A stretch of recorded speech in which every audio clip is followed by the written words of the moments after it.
Hey, Tar Pit crew, thanks for tuning into the Tar Pit Podcast, your go-to spot for all things Carolina football. Did you know you can also catch full episodes of the Tar Pit Podcast on Spotify? If you haven't already, make sure to check us out and follow us today on Spotify for all the latest UNC football coverage. Need fresh game day gear? Swing by the Shrunken Head Boutique or Tailgate by Shrunken Head on Franklin Street. Use code TARPITPOD for 15% off your entire order. Anytime in-store or online at shrunkenhead.com. All right, let's get into it. What's going on, Tar Pit Podcast? Welcome back to another episode of the Tar Pit Podcast. And you already know what it is, your go-to spot for all things Carolina football. Check that out. It looked like I never left right from the get-go with that intro. Look, we got a stacked episode tonight. Our first episode in 2026. Welcome to season 4 of the Tar Pit Podcast. And what do I mean by that? I'm going to kick it to the OG, the original founder of the Tar Pit Podcast, no other than the man himself. Troy, get in here, give us a little bit. Little off clap, raise the roof. What does it mean to you to see the podcast come this far, season 4? But before we jump in, before we get straight to that, let me read this off. Since June of 2025, just the YouTube alone for the Tar Pit Podcast was right at 9,000 views. No, sorry, 9,000 watch hours, 169,000 views, and 916 subs. That's just a kind of a little bit of some of the analytics there, all the way just from June of 2025. 9,000 watch hours. That's crazy. Troy, how did we get here, man?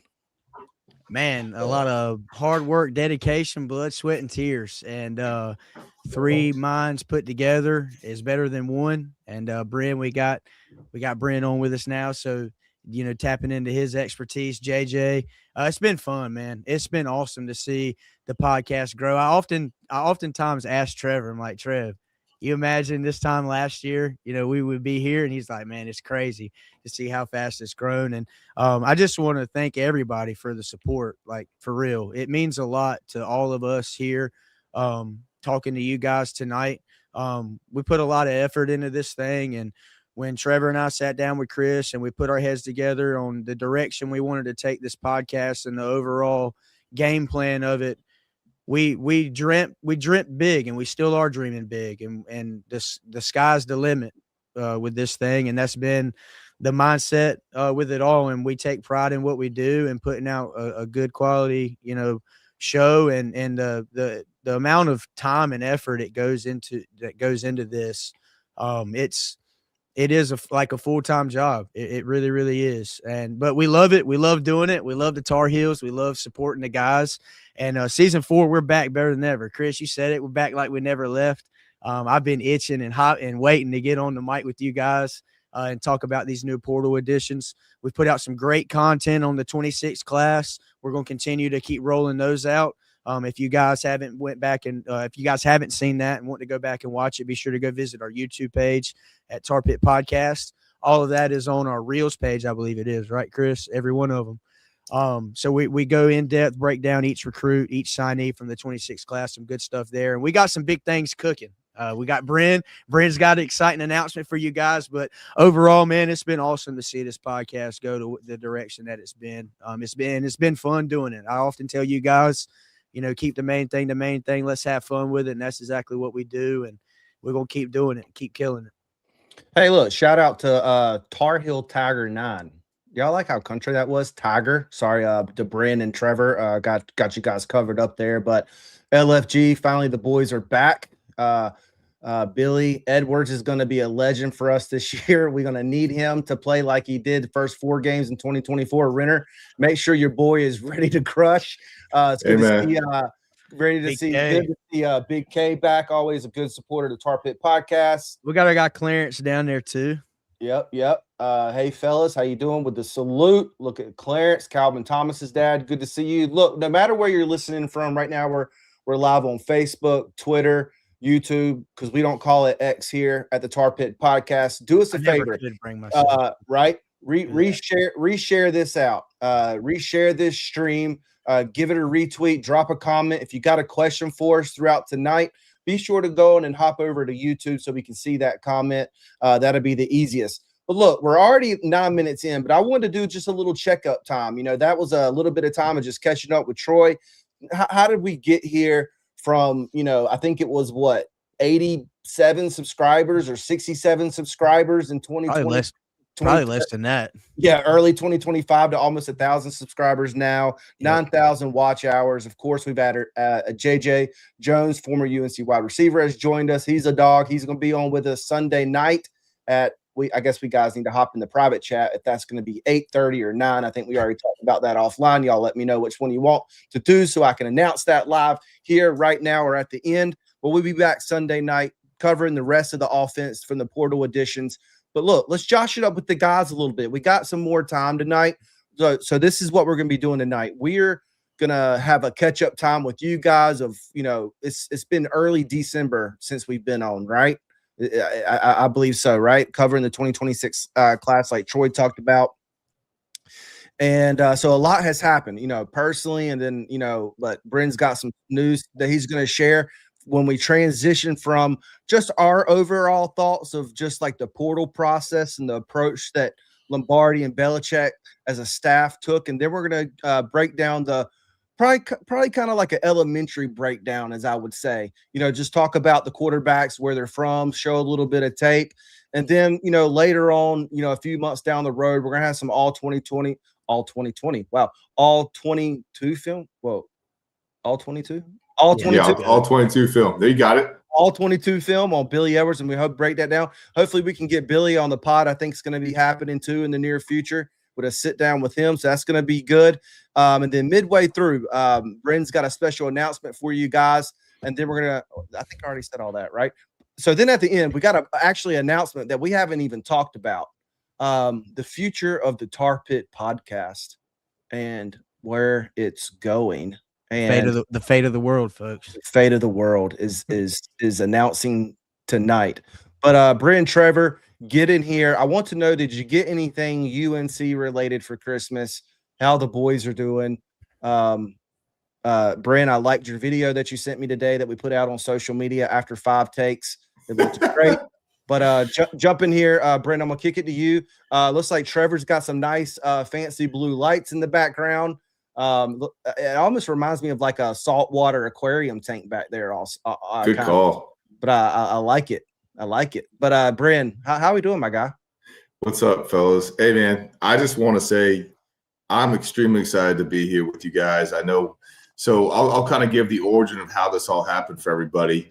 I was in Rally House trying to get some Carolina gear, and I saw the boys. And, I saw Chris, and we chatted for a little bit. I think, Trevor, you were there too, and I think Troy might have been there too. So, but are you trying to be super transparent right now? No. Because I know I was supposed to get on the pod a while ago. Go ahead. So me, Chris, and Troy, we're about to film our first episode at the Carolina Inn. He's really gonna blow spots up. Carolina Inn, right? And I'm going to get this table. We see this table. I'm like, we got to go get that. We need that, boys. Let's go get this table.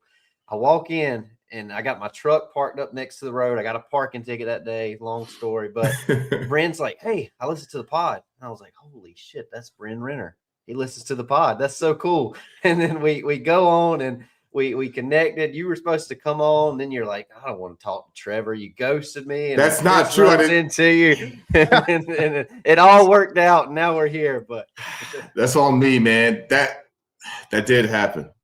That did happen. Y'all know I am like terrible as far as a communicator. Terrible. I don't even read text messages. Chris, you, brother. The producer yelled at me tonight for not reading text messages. So I got to get my shit together, and I will. But man, I'm glad you're here, Bryn. Man, it was. And I'm being serious about this, man. It makes my week. It makes my days. A lot of fun talking to the boys in the group chat, and then getting the opportunity to actually do something that we all love. And Troy, you said it best, man. Like, this is grassroots. This is exactly what you guys have built. And I just, I'm very, very honored to be a part of it, because this is Carolina football at its best. 4 guys getting in a room, hanging out, and talking about something that we're very, very passionate about, and doing it on our free time. Everybody's got a family in here, everybody's got responsibilities, but really spreading the message of the positivity of Carolina football, what it means to this university and what it means to us, and things like that. So this is a great space to do that. So I hope all the listeners appreciate what Chris does, what Troy does, and what Trevor does behind the scenes, because what the hard work they put in, like Troy said, it feels like a full-time job for them. I just show up and everything's already ready to go. And I saw what they did on game days, and I'm just really excited to be a part of it and to bring other players on the pod as well. And so I mean that from the bottom of my heart, man. I really love being here. It's going to be a lot of fun, and we're just getting started, boys. And I think it's going to be the main go-to show for Carolina football. Yes, Heck yeah. You didn't cover one of the main questions though. Did you get anything, Carolina? You got to cut Bryn some slack tonight, Chris. No, because I like this. I like this energy. It makes me gotta stay on my toes. Like next week, I'm gonna come prepared. So yeah, hold on. You can always count 10 minutes before episode starts for Bryn to call. Hey man, how do I get into the studio? It logged me out. Hey, bro. You know what's crazy is tonight he goes, I already know what you're gonna say. And I swear, he was like, dude, I'm locked out. I don't remember my password, the whole deal. So yeah, I'm a dumbass. So everyone knows that. But yeah. So what was the question? Oh, Christmas. I always get something Carolina, man. Like I really think, my parents are in Chapel Hill, so my mom usually gets me a hoodie or something like that, and then I get my niece and nephew always something Carolina. So yeah, I think the best thing that I got was I think I just got a hoodie. I'm a big hoodie guy. So I think I just got a hoodie.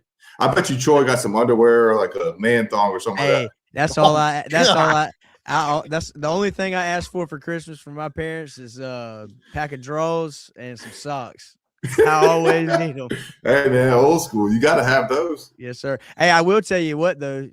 You were shouting out Chris. You were shouting out Trevor and his lights back there. Y'all see me? I'm still in my cave. We're gonna work on this, y'all. Give me some time. Bro, you got to work on the cave. We gonna work on the cave. I got some ideas. It's gonna come to fruition. But my mother-in-law got me this space heater right here, bro. I got it blowing right on my legs because I'm warm in here, bundled up. I'm ready to roll.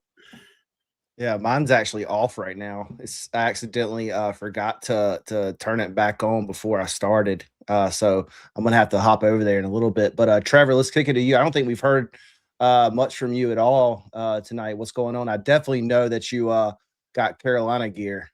So, yeah, what's up, my guy? I did, brother. I am hyped to be back, boys. It's crazy. I was telling Chris before we went live, man, it seems like and this is even crazier, boys, we dropped Billy Edwards' commitment. Shout out to Bryn for that. We were the ones who dropped that, but it seems like that was another year ago with everything that's happened in the portal, right? Trevor, too. Also you can add into, there were some other ones that we had. That we were in contact with, that we were that able was all Trev too. To finally say like, hey, he's told us or they've told us, or so not just one. That was fun though, man.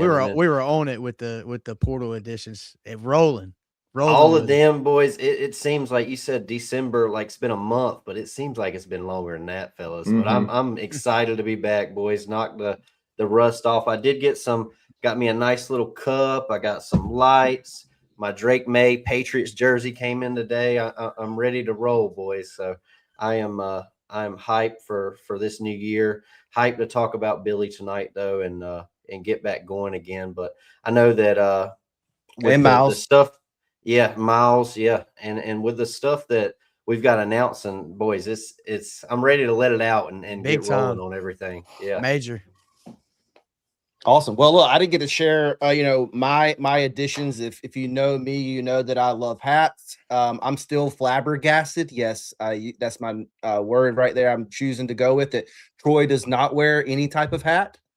I It just I my tried. mind. I wore the hat we got from Shrunken Head around the house just to kind of get used to myself with a hat on. I even wore it outside of the house for a little bit. And I'll be 30 years old, still trying to get used to a hat. Dude, I don't have the head for a hat, bro. I'll never forget a fedora. Come on now. You're a bucket hat guy. I'm a bucket hat guy. You weren't a baseball that. player, were you, Troy? You were just straight football. You didn't play baseball, did you? I showed up to camps in a bucket hat, a pair of slides, Nike socks, ready to bust somebody's ass. and did it more than once. He did. Larry Fedora came out to you. Yep. I love those stories. Iceman. I catch everything. But I got let's see here. I got 6 Carolina hats. Damn. So one of the I know, right? So Branded Bills is my favorite brand, right? Well, which side's the logo? I'm not really sure which side of it. You had the first time. There you go. Yeah, Branded Bills, and they were running like a 30% off the whole shebang. And so my mom was like, "What do you want for Christmas?" You know, we're at that age now. It's like, here's your budget. And I'm like, Mom, I don't need a budget anymore. I'm 37. Like, just buy me one thing or nothing at all, just to spend time with you. Right, is all I need. But this is on Santa's good list. I know, and so I will say the budget has gone down a lot compared to like when I was like 17. But you know, we shall fare just fine. And she was like, "Well, this is what you got." You know, and I was like, "Hey, look, there's some hats I want, but I'm scared you're not going to pick the right ones because there's like they got like 5 designs and 5 colors in each one." So she just let me add them to the cart, and I'm like, "Hey, you either buy them or don't. I don't know. Hey, it's a total surprise." So I added 5 hats to her cart, and I already had 5, right? And so I bought a lot of the same hats, same designs, but just different colors. And then I ended up with what's that brand? Anyway, I don't know. It's not Peter Millar. What's that other Johnny O? Johnny O. Yeah, I'm a big Johnny O fan. I still have one of your Johnny O shirts. For real, bro? Yeah. Hey, do you got my Jordan 1s? I do have your Jordan 1s. They're in my That's closet. Where they're at. Yeah. I knew that. My $350 got some Jordan thieves out here. retros. No, so he left it at one. You left it at 140 social one day, and I think we threw it in the back of my truck, and I don't know how it ended up back in Holden Beach with me, but here it is in my closet.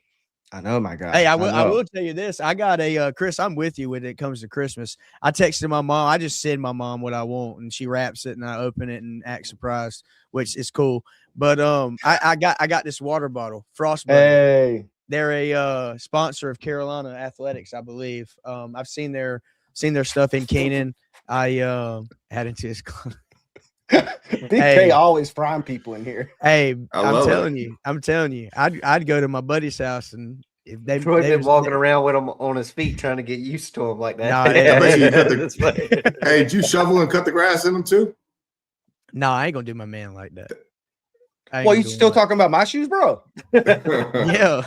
No, you can't buy those anymore, my guy. Yeah. So if you don't know me, I'm a big Jordan guy. So like these are the color editions. They don't make them anymore. Those are fresh. Damn, those are sick. So where'd you get those? I got these off eBay because you couldn't buy them anymore, right? And this is like one of the pairs I really, really wanted a few years back. I was a big sneakerhead in high school.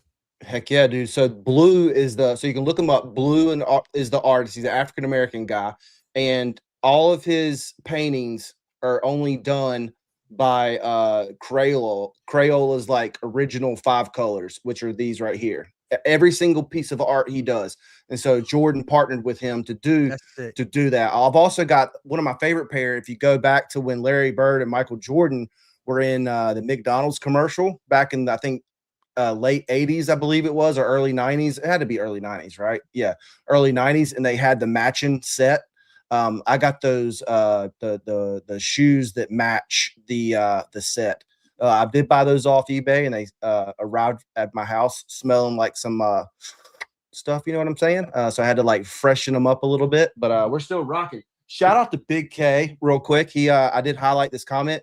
He said Chris's cards in my background. Yes. So I got tons of retro 92s and 93 baseball, football cards. Trevor's a big collector, Big K. If you ever want to talk about collecting, I honestly, dude, I opened these And I was like, this would look great in my background. So I just stuck a bunch of them back there. But anyway, boys, are you ready? You got a nice rookie card right there too. Oh yeah, Trevor. Where side is it on? Trevor gave this That's to your me for boy my right for my graduation from University of North Carolina, Chapel Hill. You see how I spread all that way out like that? You like that? Jaden Daniels as a Commanders fan. Appreciate Let's you, go. Trev.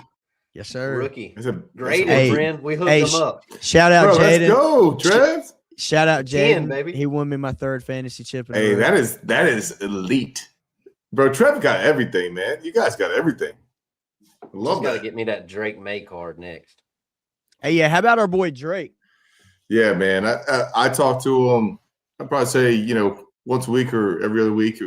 I'm just so happy for him, man. Like that kid, I got to tell a good story about Drake. He was committed to Alabama, and then they got Bryce Young in the mix, if you guys remember that. And then, Dre Bly actually in Deems May did a really good job recruiting him from the Charlotte area. And then that's when Mac got there, and Mac did a really good job of going to the basketball games and kind of, setting the charge. But yeah, and honestly, I got his phone number and just started texting with him, before he committed, and just said, hey, man, really want you to be a part of this. We need a leader, and look what he's done. And, I think that's the biggest thing is when you see a kid just be so humble the entire way through. And we've had a couple. I mean, Mitch Trubisky was the same way. High draft pick.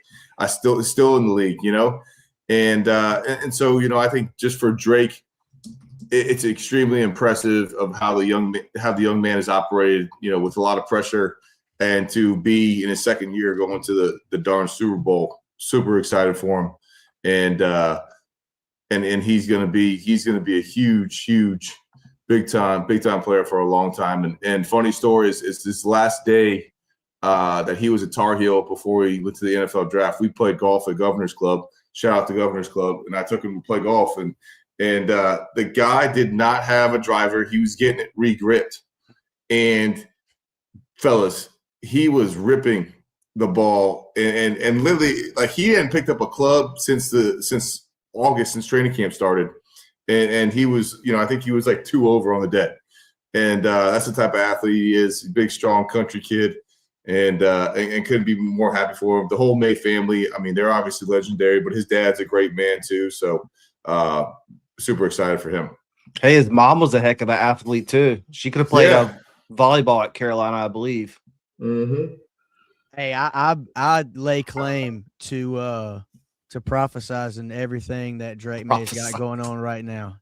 Because I told them boys when I drafted him in the 10th round as my fantasy quarterback to lead the charge to try to four-peat, that he was going to have an MVP season. That was the words out of my mouth. They did. They were like, you drafting Drake May? They actually told me I was crazy for drafting 3 Tar Heels. I drafted Drake May, Amarian Hampton, and Josh Downs in my fantasy draft. And I told him, I said, y'all watch. Drake May going to put on a show this year.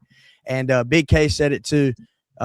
Big K said it too. Not only going to the Super Bowl, but being an MVP finalist. I mean, to see the dude come, being a North Carolina product from Myers Park, committing to Alabama, decommitting, going to Carolina, and then the career he had at Carolina. He's representing the university well, representing our program well, and it don't shock us over here in Chapel Hill. I promise you that.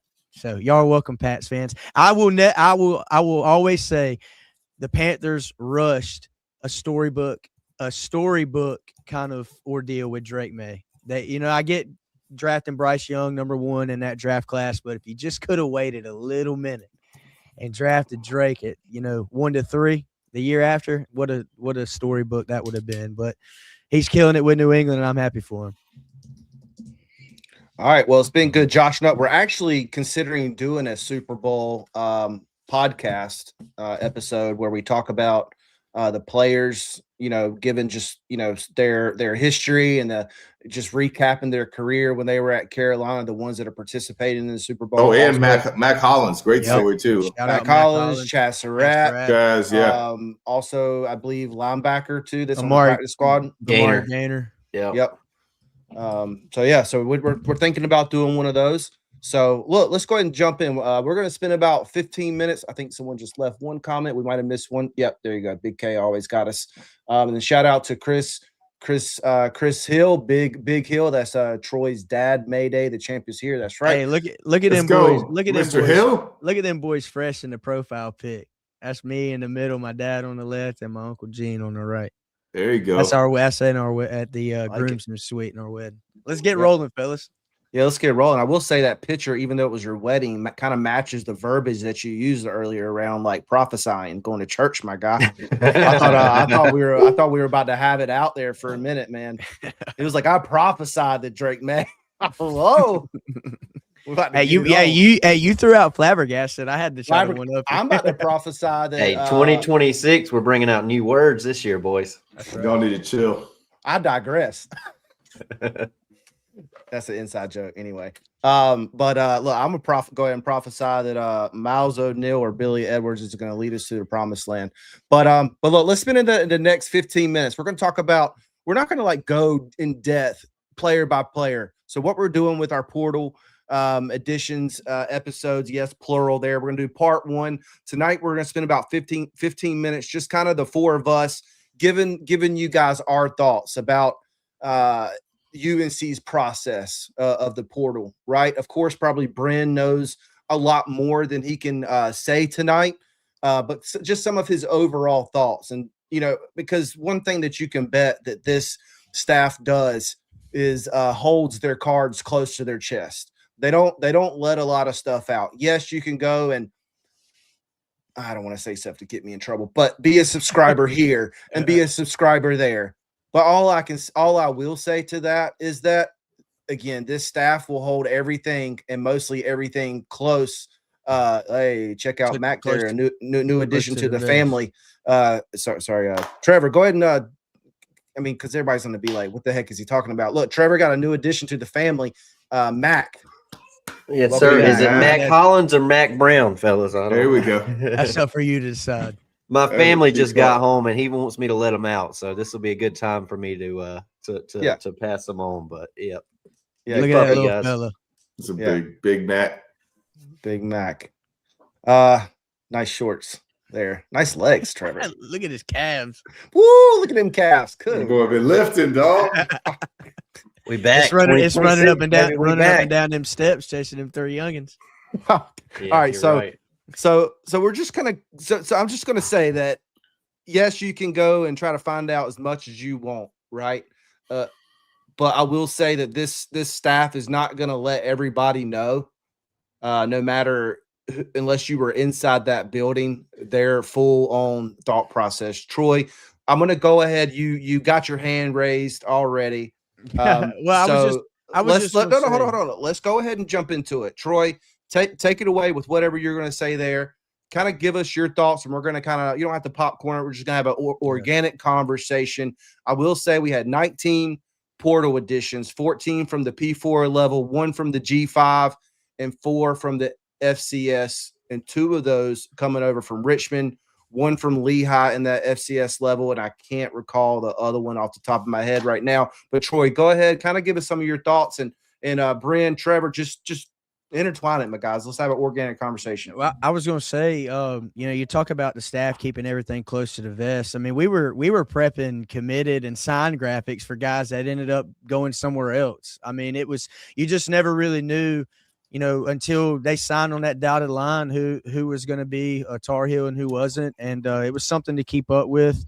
But it's Chris, what did you ask me again, bro? My keyboard is not working tonight, so I can't type my notes out. I don't write. What did you ask me to go into again? Well, we're just going to go ahead and go into, our thoughts about the portal process of UNC as a whole. I guess I could kind of help, kind of launch this conversation off a little bit. Is that coming off the season that we had, right, and the investment that Carolina has had into the football program, we signed 39 freshmen, which in this day and age takes a good chunk of change to sign, and definitely with quite a bit of not only blue chip athletes, but blue chip athletes that were considered to go to top tier schools that we flipped to come to Carolina. Of course, opposing fan bases would say, oh, that person got over recruited. Oh, that person got over recruited. Well, you got a kid that was committed to Ohio State that's right in their backyard. You got a kid that was committed to not committed, but could have potentially went to Michigan from Michigan. Mr. Football, Sadler, right? Two-time Mr. Football for Detroit or Michigan or whatever it was, ends up in Carolina, could potentially gone anywhere he wanted, right? But it was so with the season that we had last year and the investment, yes, we signed a massive 39 person class or 39 athlete class there.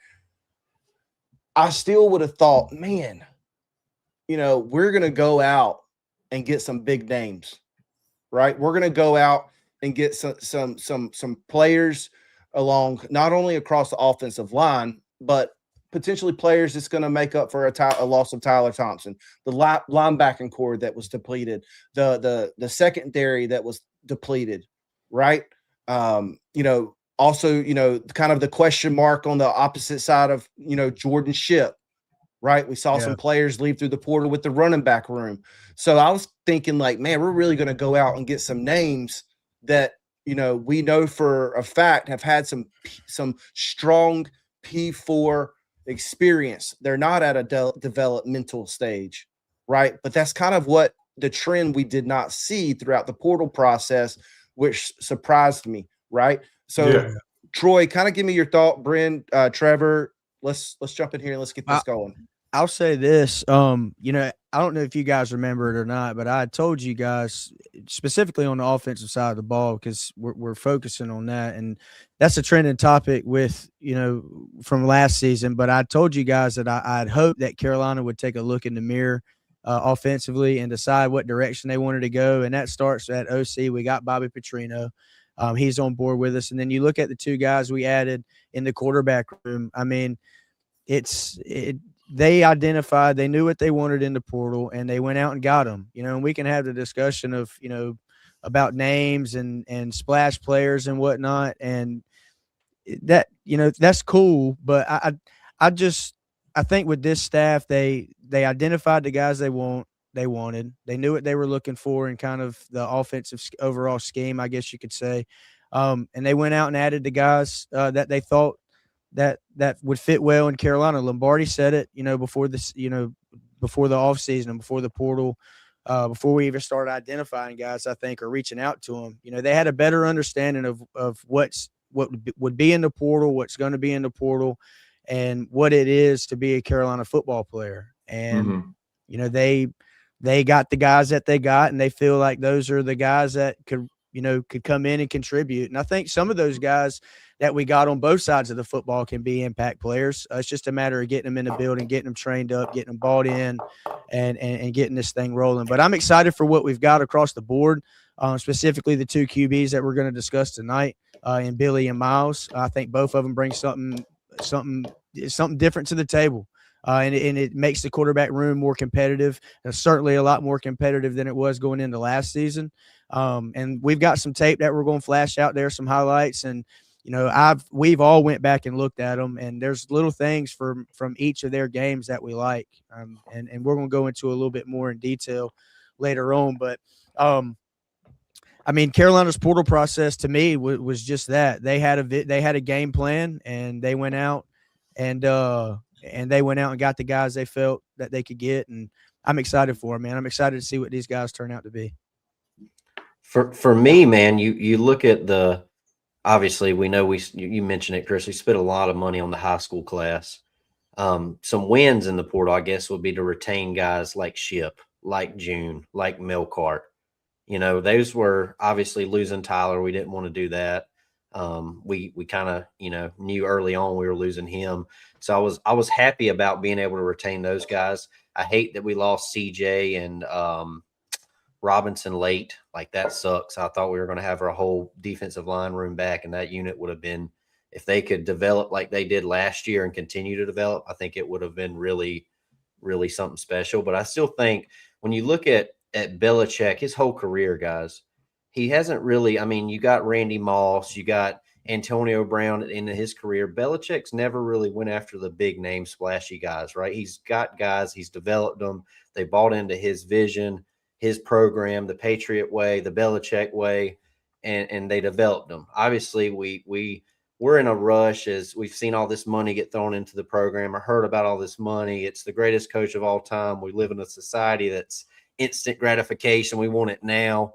And when you see somebody like Indiana and what they did, nobody thought that Indiana was going to do what they did. And I don't think, next year we're going to go out there. I would love to. I hope so, but we got to give it a shot. Obviously, I wish, maybe we could get that guy that's ranked by On3 or 24/7 as, the top ranked player. But keep in mind, man, Drake May was a right at 5-star. Patrick Mahomes was a 3-star recruit out of high school.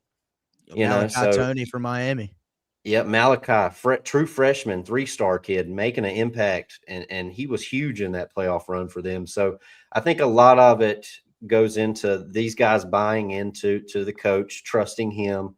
The biggest thing, you mentioned it, Troy, is Bobby Petrino, boys.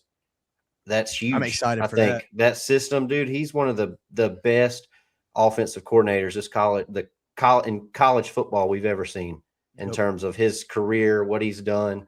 So if you get the right system, the guys to buy in, I mean, we can we'll see where it goes, right? So if you look, and Trevor, I'll kind of piggyback off of you like y'all know I do so well every episode. First piggyback at 26, baby. Yes, sir, baby. Let's roll. I mean, you look at you look at Indiana and you look at Miami, and you hear their coaches in their interviews and you hear their players, and it is full on ball. It's a full on buy-in from every team that is competing for something meaningful. And it starts there. It starts on getting the right guys. Yeah, you can go out and sign the splash names, but if it don't work in your system and they don't buy into what you're trying to build as a program, it's never going to work. And Kirk Herbstreit said it when Miami beat Ole Miss. He said, you look at Indiana and you look at Miami, he said, you can go out and get all the 5-stars that you want. You can go out there and get all the big names, but if you don't have a team, none of it matters. And Nick Saban said it too. You can have a $20 million roster, but if you're not paying the right guys, it don't make a damn. So, and that's the day and age we live in college football. And, each staff has guys that they like. And, our staff like the guys that we got, and we're going to see how they produce. Yeah. Yeah. I'll piggyback, Troy, on what you just said. So, passing the torch. Yeah, look, I got it from both perspectives, right? I think for me, from a player's perspective, you got to get the right people in the locker room. And that takes time to develop. It takes time for buy-in and people accepting their roles. I know from a player's standpoint, nowadays people don't accept their role and what that is. And they want to rush to be a starter. They want to rush to be, get a ton of playing time, but they might not be ready.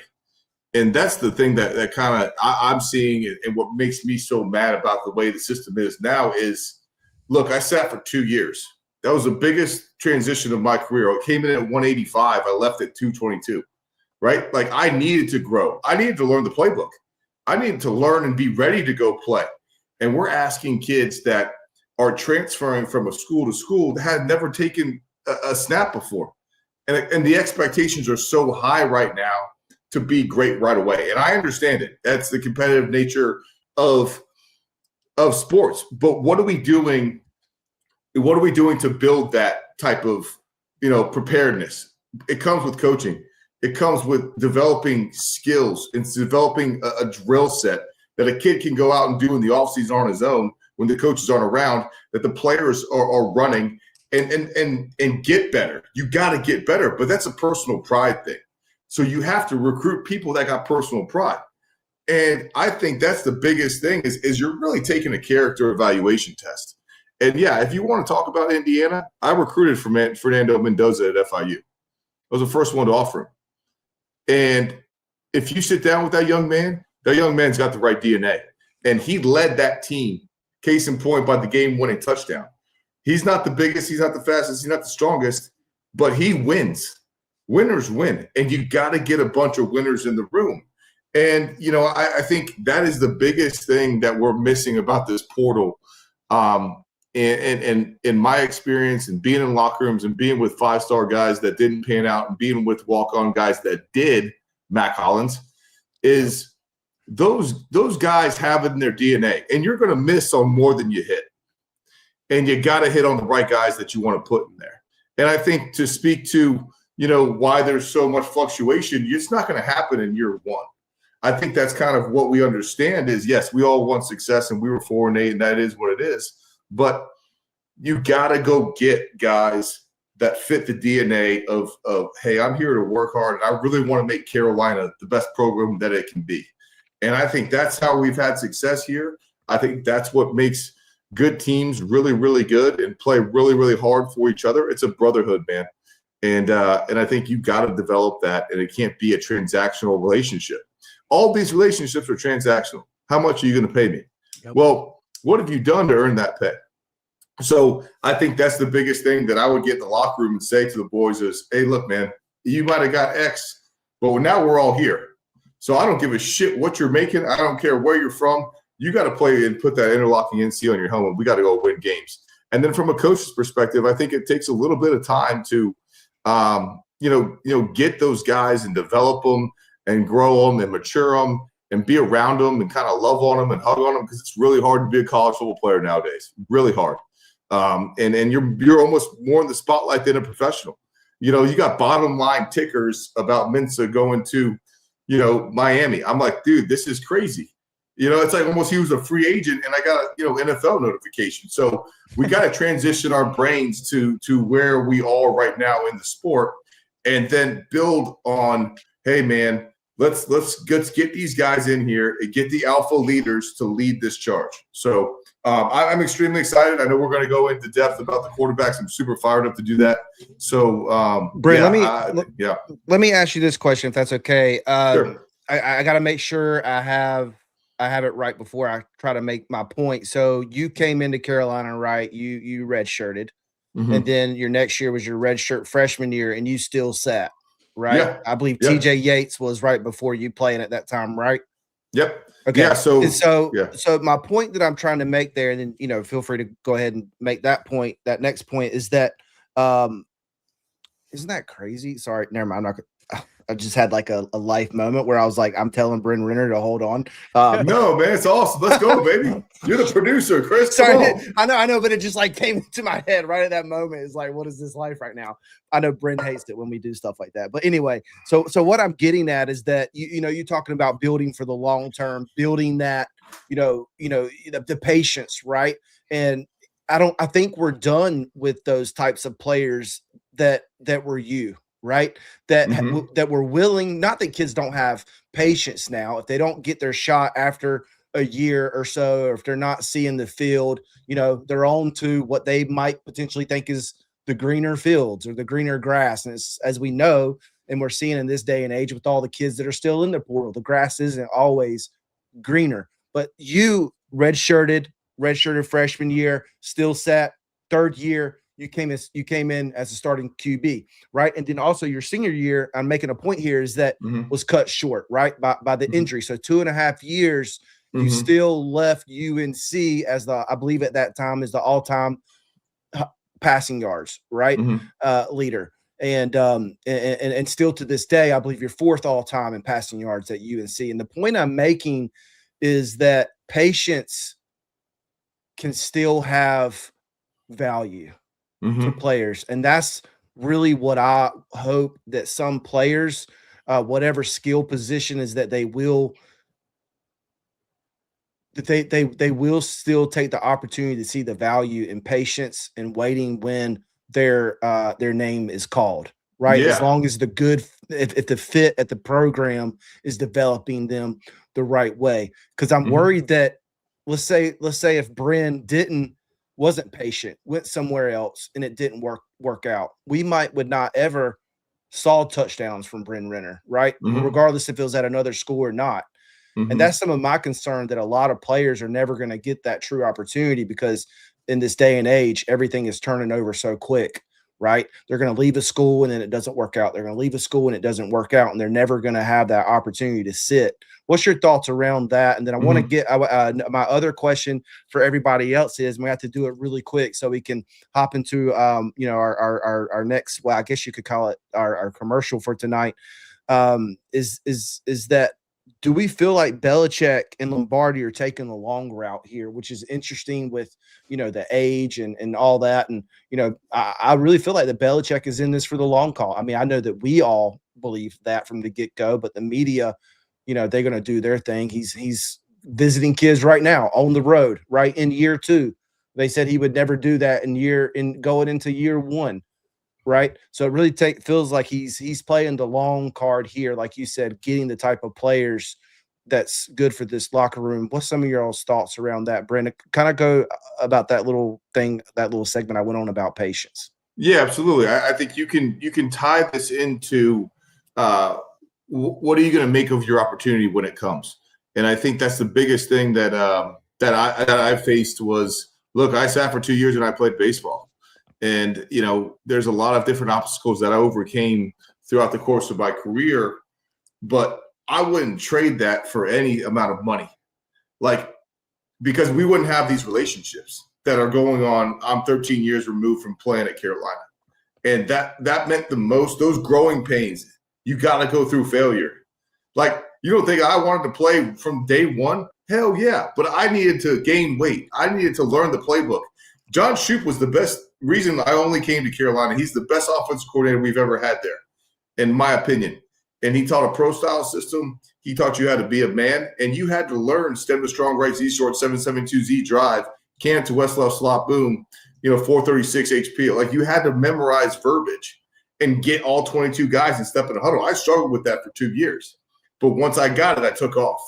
And the development, especially at the quarterback position, is so vital of who coaches you. And it's who's your coach. And Drake is a perfect example of that when Josh McDaniels got a hold of him in New England. He took off. That guy calling plays for the quarterback is the number one most important thing in sports. And when my career went through and we went through the sanctions, I mean, I was getting questioned more about the NCAA than it was my first start playing in college football because Butch Davis got fired and I could have left. They came in and we got bowl banned. We won the ACC title in 2012 and couldn't go play Florida State. So those obstacles that I faced made me ready for every challenge I'm going to face in my life, going to face in my career and going forward. But I became a better person and a better player because there was that grit and intensity. You can't run from failure. You can't run from hard times in football. And if you do, you won't get rewarded. It's the guys who stay will win. And I think that's the biggest thing that this whole portal needs to teach kids. Because once again, they're still kids. The adults behind the room and behind the curtain, they're playing puppets and they're playing, hey, pull the strings here. We want more money. But that kid's got to live the rest of his life saying that I gave it my all. And I just think it should be at one university. I truly do. Because once you run from one obstacle, the other one's going to come. And if you run from that one, you're a quitter. And so I never wanted to be a quitter. I wanted to fight. I wanted to compete. And to this day, I talk to TJ every week. And that competition made us both better. And he ended up going to be a 4th-round draft pick and having a great career and still coaching in the NFL. But we made each other better. And I wanted to beat him in everything I did because I know I was getting better as a player. And I guess my last point would be you create your own success. We just got off the phone with the guy who's currently in the football program, and you heard his schedule. That guy's in the building at 6 a.m. That guy's leaving at 8:30 p.m. and he's in the playbook. And that's what I want. That's what I want as a leader, and I want to see you get better. I can handle wins and losses, but as long as you give your best effort, I think we all can accept that. So to answer your final question, Chris, with where Belichick and Lombardi are going, I think we stay the course and they have a plan. And if you grow these kids to be mature and you start getting the right people that have the right mindset, the wins are going to come. So I think being patient is one thing that we can all kind of hopefully do, myself included. Hey, what did JJ say, boys? He knows guys that have went in the portal and they've been there for 3 years. Yeah, good point, Trev. Like a real thing, bro. Like it's crazy. Most of the time there's a lot of these kids that already know where they're going, like Mensa, right? But there's kids that they're getting told in their ear, get out, go chase a bag, and they can't land somewhere. So that's a very good I love that, Bryn. I love when you bring that, because it's crazy to think about. And Chris, I'm glad you brought it up. It's crazy to think like that we probably won't ever. I mean, Jordan Shipp came to mind when we were talking about Tar Heels, like guys that are seeing it through and staying throughout. But those guys are few and far between these days. Yeah, definitely. When you look at like the, and I don't want to go down this tangent because I love these types of discussions. So I could, like, mostly when it comes to the main revenue sports, you're not going to have potentially like Seth Trimble, right, for Carolina basketball being potentially the last 4 year. Right. Mhm. So, Trevor, do you have any last kind of thoughts around the portal process? If not, I'm going to kick it to Troy, and then we're going to close and go into our next segment. What am Troy? I saying? Troy, do you got Any last last thoughts? No, sir. I'm excited to see what these guys can do.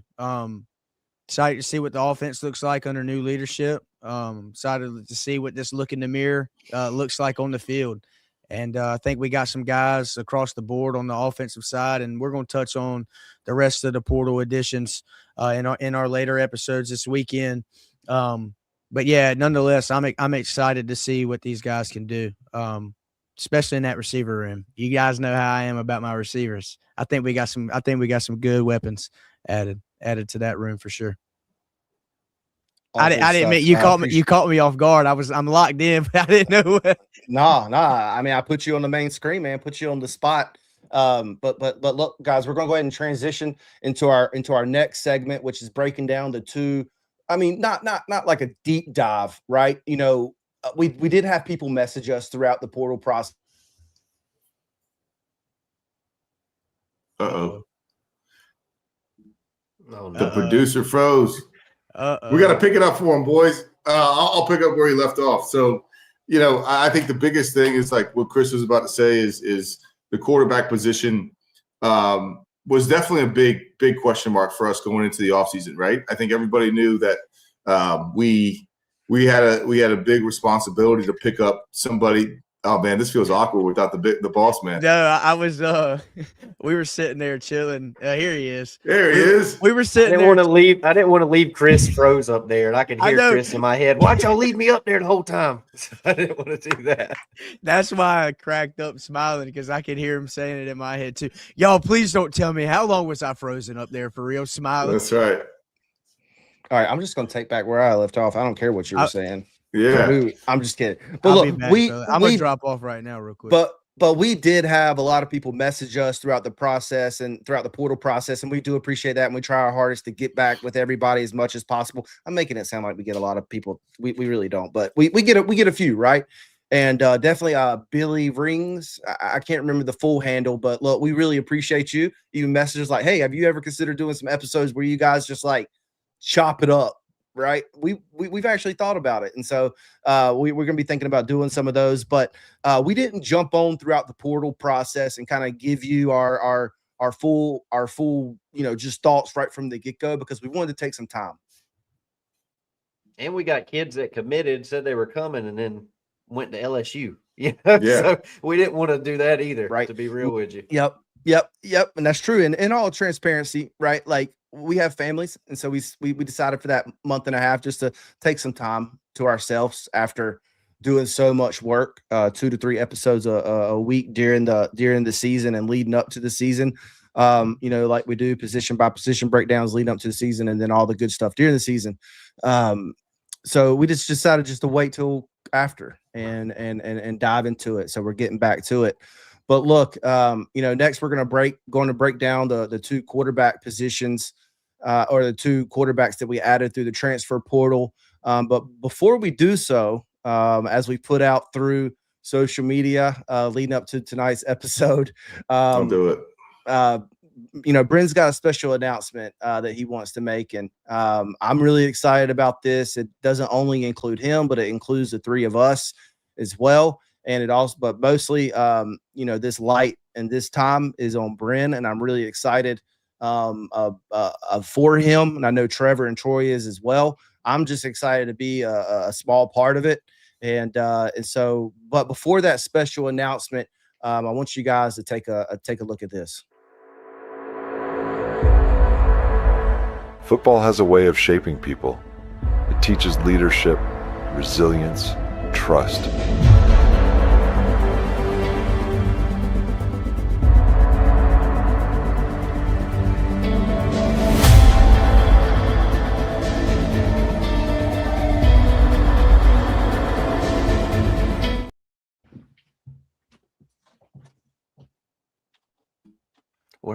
Hey, this first episode is giving us some glitch tonight, fellas. I don't know where Chris just went. What y'all do, man? We didn't do nothing. You hit the jumped button. up and hit. Oh, I something. did? Okay. Anyway, hey guys, check this out. Football has a way of shaping people. It teaches leadership, resilience, trust.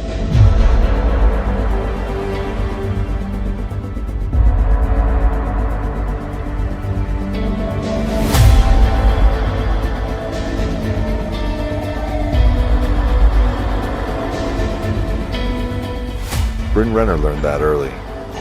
Former North Carolina and NFL quarterback. A little waggle bootleg action.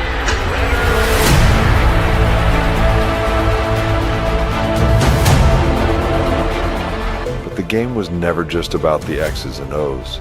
It was about the journey behind the helmet. The relationships, the challenges, the moments that define players long after the final whistle. That perspective now drives Air It Out with Bryn Renner, a football show built on real insight from a quarterback's point of view. Each episode features in-depth conversations with current, former college, and NFL players, detailed all 22 film breakdowns, and a deeper understanding of how the game is truly played. But Air It Out goes beyond the tape. It captures the life stories around the game, the recruiting paths, the locker rooms, the setbacks, and the life after football. Because football doesn't just create players, it shapes people. This is Air It Out with Bryn Renner.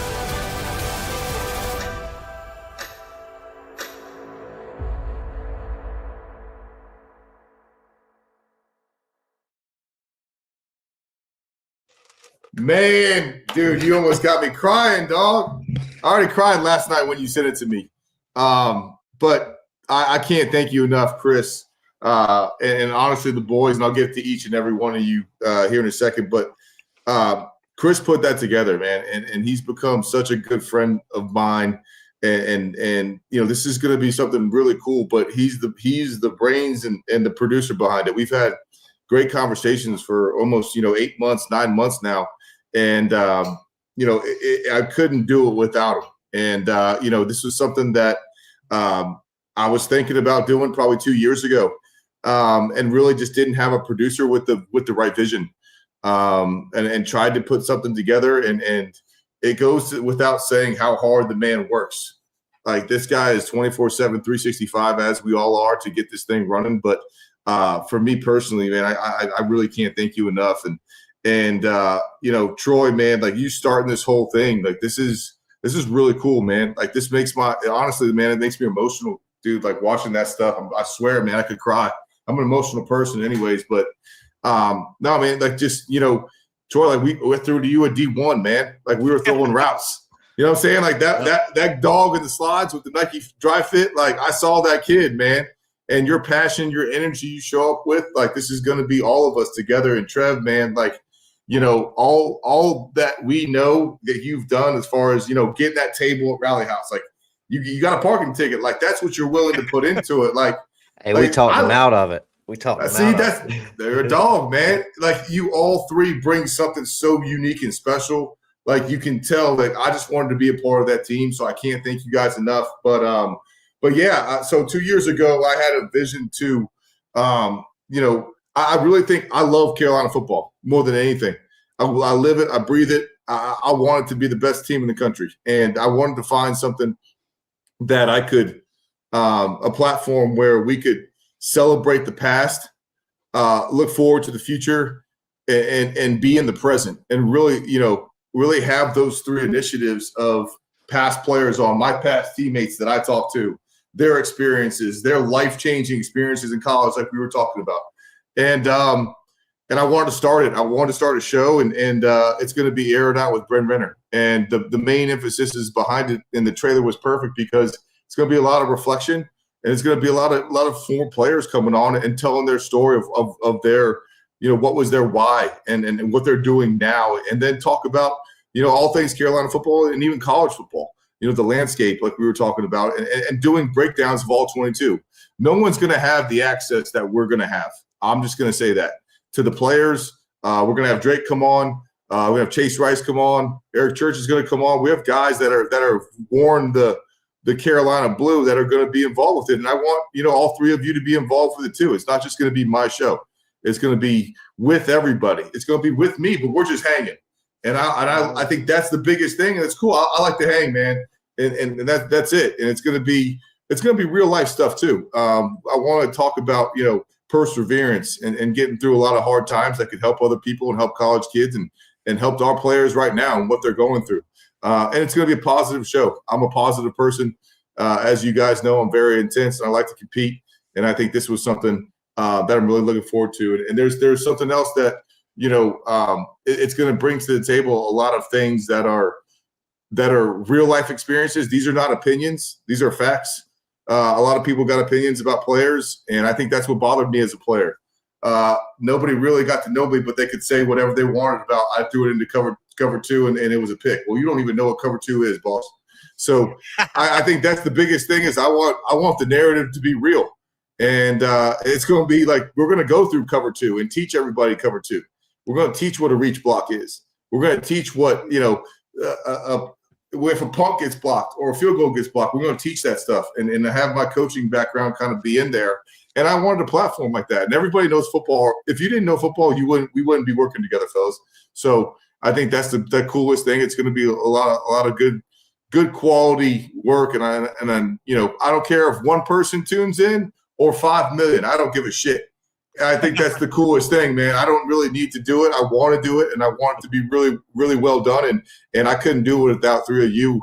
And, Chris, I really appreciate you making that. And you made my mom and dad cry, so that was really cool.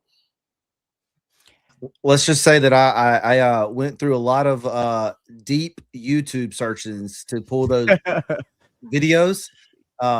And look like me as a 13-year-old kid, a huge Carolina fan, looking at Bryn Renner highlights on YouTube before I go to sleep. Oh man, Bryn was like, "Where'd you get that video from?" Like the one of you and your dad training. There was a lot of I found tons of videos, just random videos I found that I couldn't include in the minute and 50 seconds that I had there. But Bryn, I'm gonna just like probe you on some questions there. I think. You seem to be really heavy there on the UNC, but in our discussions, it's outside of UNC as well. We're going to have a lot of conversations with players, from the game that didn't go to UNC that doesn't have any connection to Carolina, right? College, coaches as well, and former NFL players that you just know from your playing days. Just really briefly in a minute or two, kind of talk to me a little bit about that. Yeah, relationships are key to me, especially in football, right? Like I'm going to have my dad come on, and my dad is my hero. He's my best friend. Like Troy's been around my dad. That guy is incredible. Wicked football mind. Football mind, man. And like that guy is going to come on and he's going to talk about high school football and what it means to be to make that transition. And he played in the NFL. Like the guy lived it before I did. So that's why it was put in me. He was just mentioned in an ESPN article. Yeah, he was, man. Like that guy knows football and in every position. He taught himself, everything. And he was one of the most successful coaches in Virginia history. And those are kind of the stories I want to bring out. But then, Danny Woodhead's going to come on, a guy that my locker was next to in San Diego for the Chargers.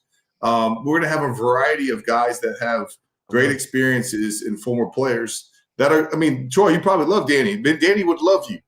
And it's just I looked up the Danny Woodheads and the Wes Welkers and the Cole Beasleys and those guys. Yeah, and Butch Davis is going to come on and talk about his experience at North Carolina and what really happened, and then his life now. And I think that's the coolest thing about sports and football is like we're all here because of football. I'm not me without them. And like this relationship driven. So Chris, to answer your question, like anybody that like, I want to have James Sperling come on. You all know who, we all know kind of who James Sperling is, right? He gets no credit for who he is. He runs Keenan. He runs Keenan, right? Like I want him to get his praise and kudos. James needs his He needs his flowers. And you know, I think just having former players have a platform and former people that have touched this campus and touched the university and touched my life as far as, you know, college and pro and high school and just having relationships matter. Like we're going to have random people come on and tell us the story of, you know, why they do what they do. And I think that's what's cool. And I think that's what's really cool. Like my man Drew just said, Bryn Renner, air it out. Like Drew is one of my best friends. Like the only reason that Drew and I are best friends, we got the same birthday, is because like I came to Carolina. Like Drew is my best friend. Like I only got my job at FIU because of Drew. It's relationships. I've known Drew since my dad coached Drew, and like we've been through blood, sweat, and tears together and Drew's family to me. So it's I competed against Drew in high school. His senior year at East Chapel Hill, he came to our crib at Riverside and played. Drew was a dog. He was like that. You had to account for Drew. Yeah, and dude, Drew set like East Chapel Hill records and broke them. And I'm so proud of what he's doing in his career. He just got the head coaching job at St. Thomas in Florida. He's the youngest head coach in football right now. And I'm so proud of his progress. But like that's my brother, and I want him to come on the show and tell his story. And it's just relationships, man, that have really touched me. And when you get older, man, you really, you know, there's certain times in your life that go by so quick, and you just wish they would come back. And I think having those experiences, like I want Dwight Jones to come on, one of the best receivers that guy. Yeah. Right, and we don't have a spot for these guys. At Carolina when he was He's there, a dog. I watched you guys tear it up. I don't mean to cut you off, but that Bryn Renner to Dwight Jones connection was something serious. Rich Living 38. I really like this comment, Bryn. If you want to read it, would say that shit had me in tears. Been a Carolina fan for years. That inspired me. Bryn is my own. Bryn is how many nose hairs Bryn has. Oh shoot, my bad. You were always one of my favorites, man. I can't describe how much I love up to you. Rich, man, that brings me to tears, man, because, like, you know, I played so hard and I wanted to win so bad because I knew how much it meant to the fans. Like, I really did, because I was a fan. Like, I was a fan. I wanted my favorite player in college to play hard and always give it his best effort and be pissed off if we lost and know I let the entire state of Carolina down. Like, that's how I felt every day. And so, man, I wish I didn't get hurt, but I left it all out there. So, but yeah, go ahead. One of the last questions I wanted to ask are just kind of not questions really, but thoughts. And Bryn, I want you to touch on it just shortly. You know, something that, you know, the Tar Pit podcast has started to aim towards is doing more in-person episodes. Mm-hmm. We've been in some conversations with some people on Franklin Street to where we can have in-person episodes. Where we bring not former players, but, you know, current players, a lot of the ones that we've made connections with through the behind the commitments, but, you know, ones that are also and coaches, right? We're going to talk about more of that at the end, that they can come in and have more of an intimate one-on-one conversation with us in person that can be, be aired on YouTube or whatever platform it may be. So not just digitally. You know, Bryn, we're going to also be doing that for your show as well. Mm-hmm. Yeah, absolutely. And you know, I think we're going to release something in February, probably the first week of February. I'm coming back to Chris and I are going to the Duke game. He's taking me to the Duke game, boys. Man, I'm in royalty with Chris. Are you coming Monday night? No, I can't come Monday night, man. I got to work, but I'll be down there on Thursday, and we're going to rock the house on Saturday night. But yeah, so I guess, you know, I'm working on something that we're going to have a location to be able to host.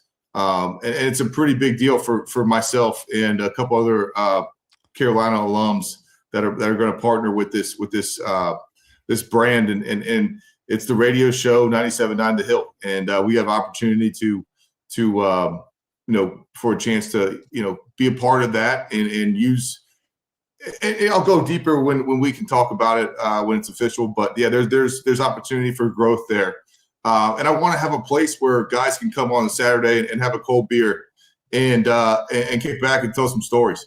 And I think that's the coolest thing, man. Like that that is incredible that we can have that opportunity to do that, and we can also have a place where it's a storied type of location where you can share how much Carolina means to you, and do different sports, right, Chris? Like we talked about baseball, guys. I play with Matt Harvey.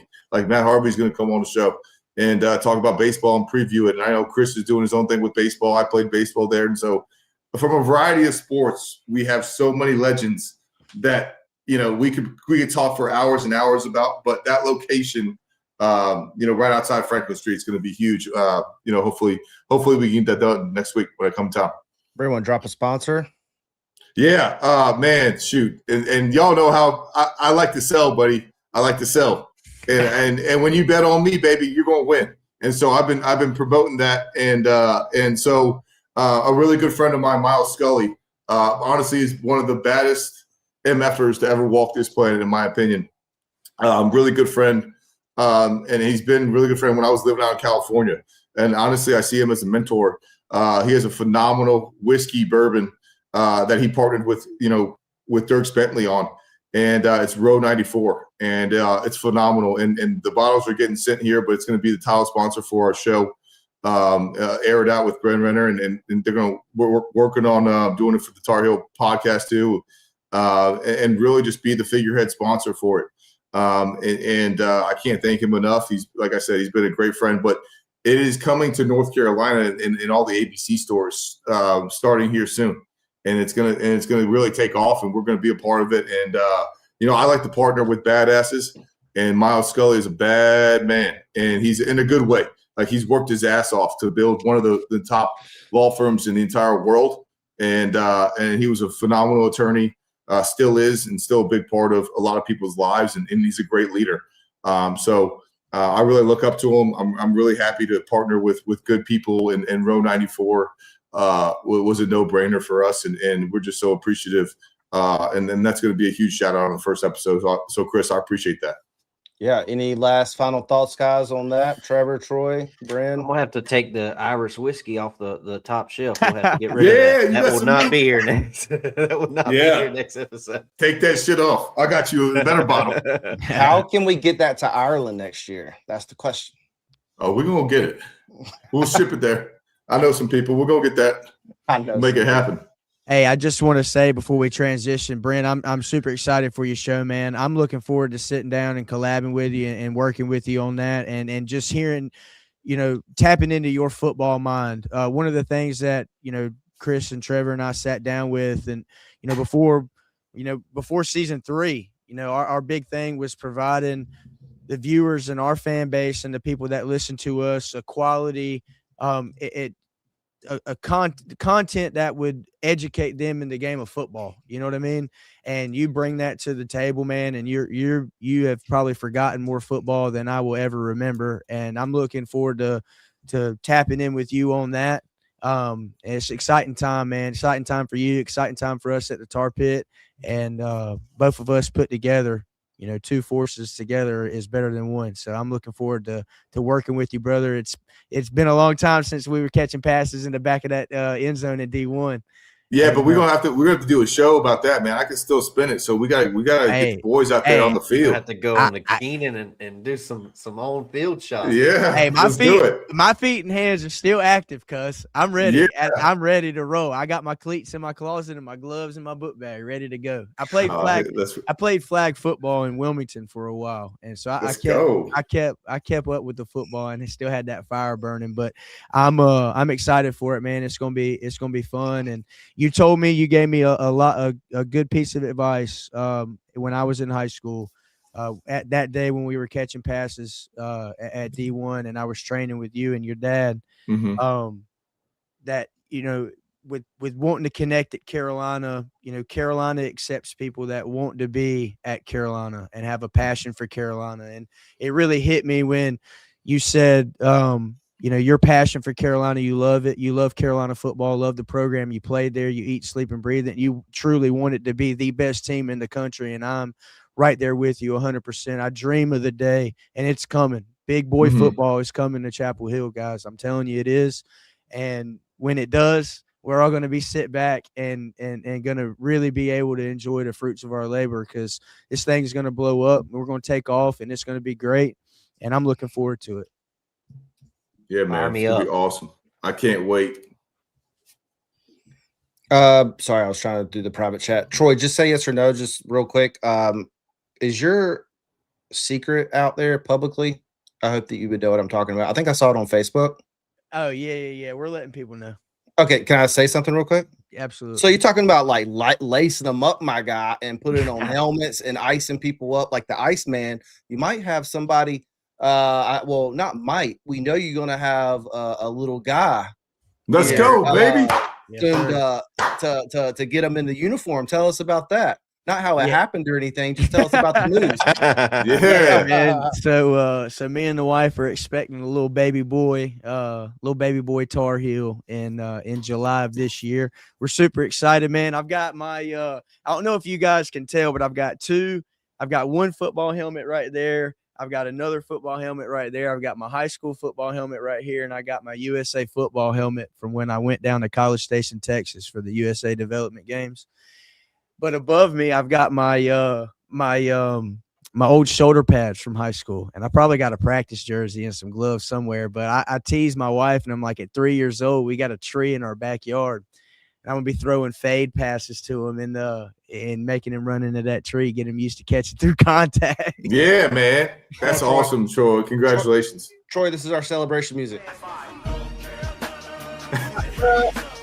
Yes, sir. Yeah.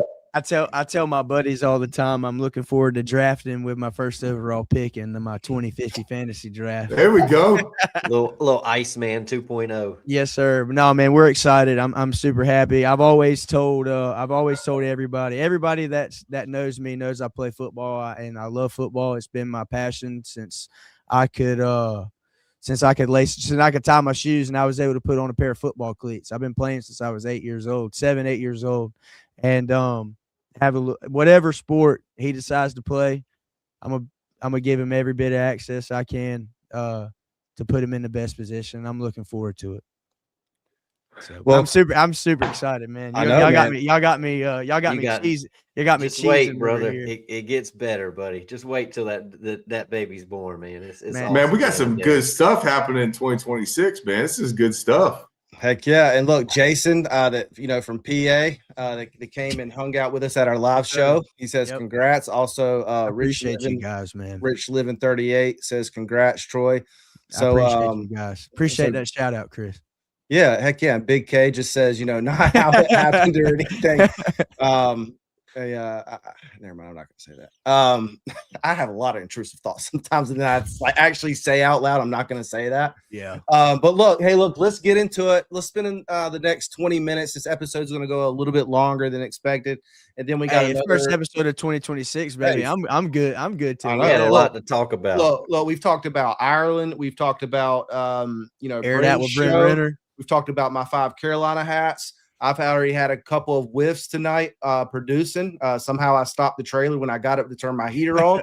And y'all know how I am. I'm very particular in how everything runs. I try to do it to the cleanest and professional as I can. So hey, so before we transition, I got to give you some flowers, Chris, because Bryn, you alluded to it with your show, and you had this idea and this vision for your show, and all you were lacking was a producer. And after the first season of the Tar Pit, the second season of the Tar Pit, I had sat down with Trevor, and we had figured out a direction that we needed to go. And you guys that listen to our show know the story. I messaged Chris. He told us no at first, but then he sat down with us. He kept listening. Hold on. I just started my MBA at Carolina. Yeah.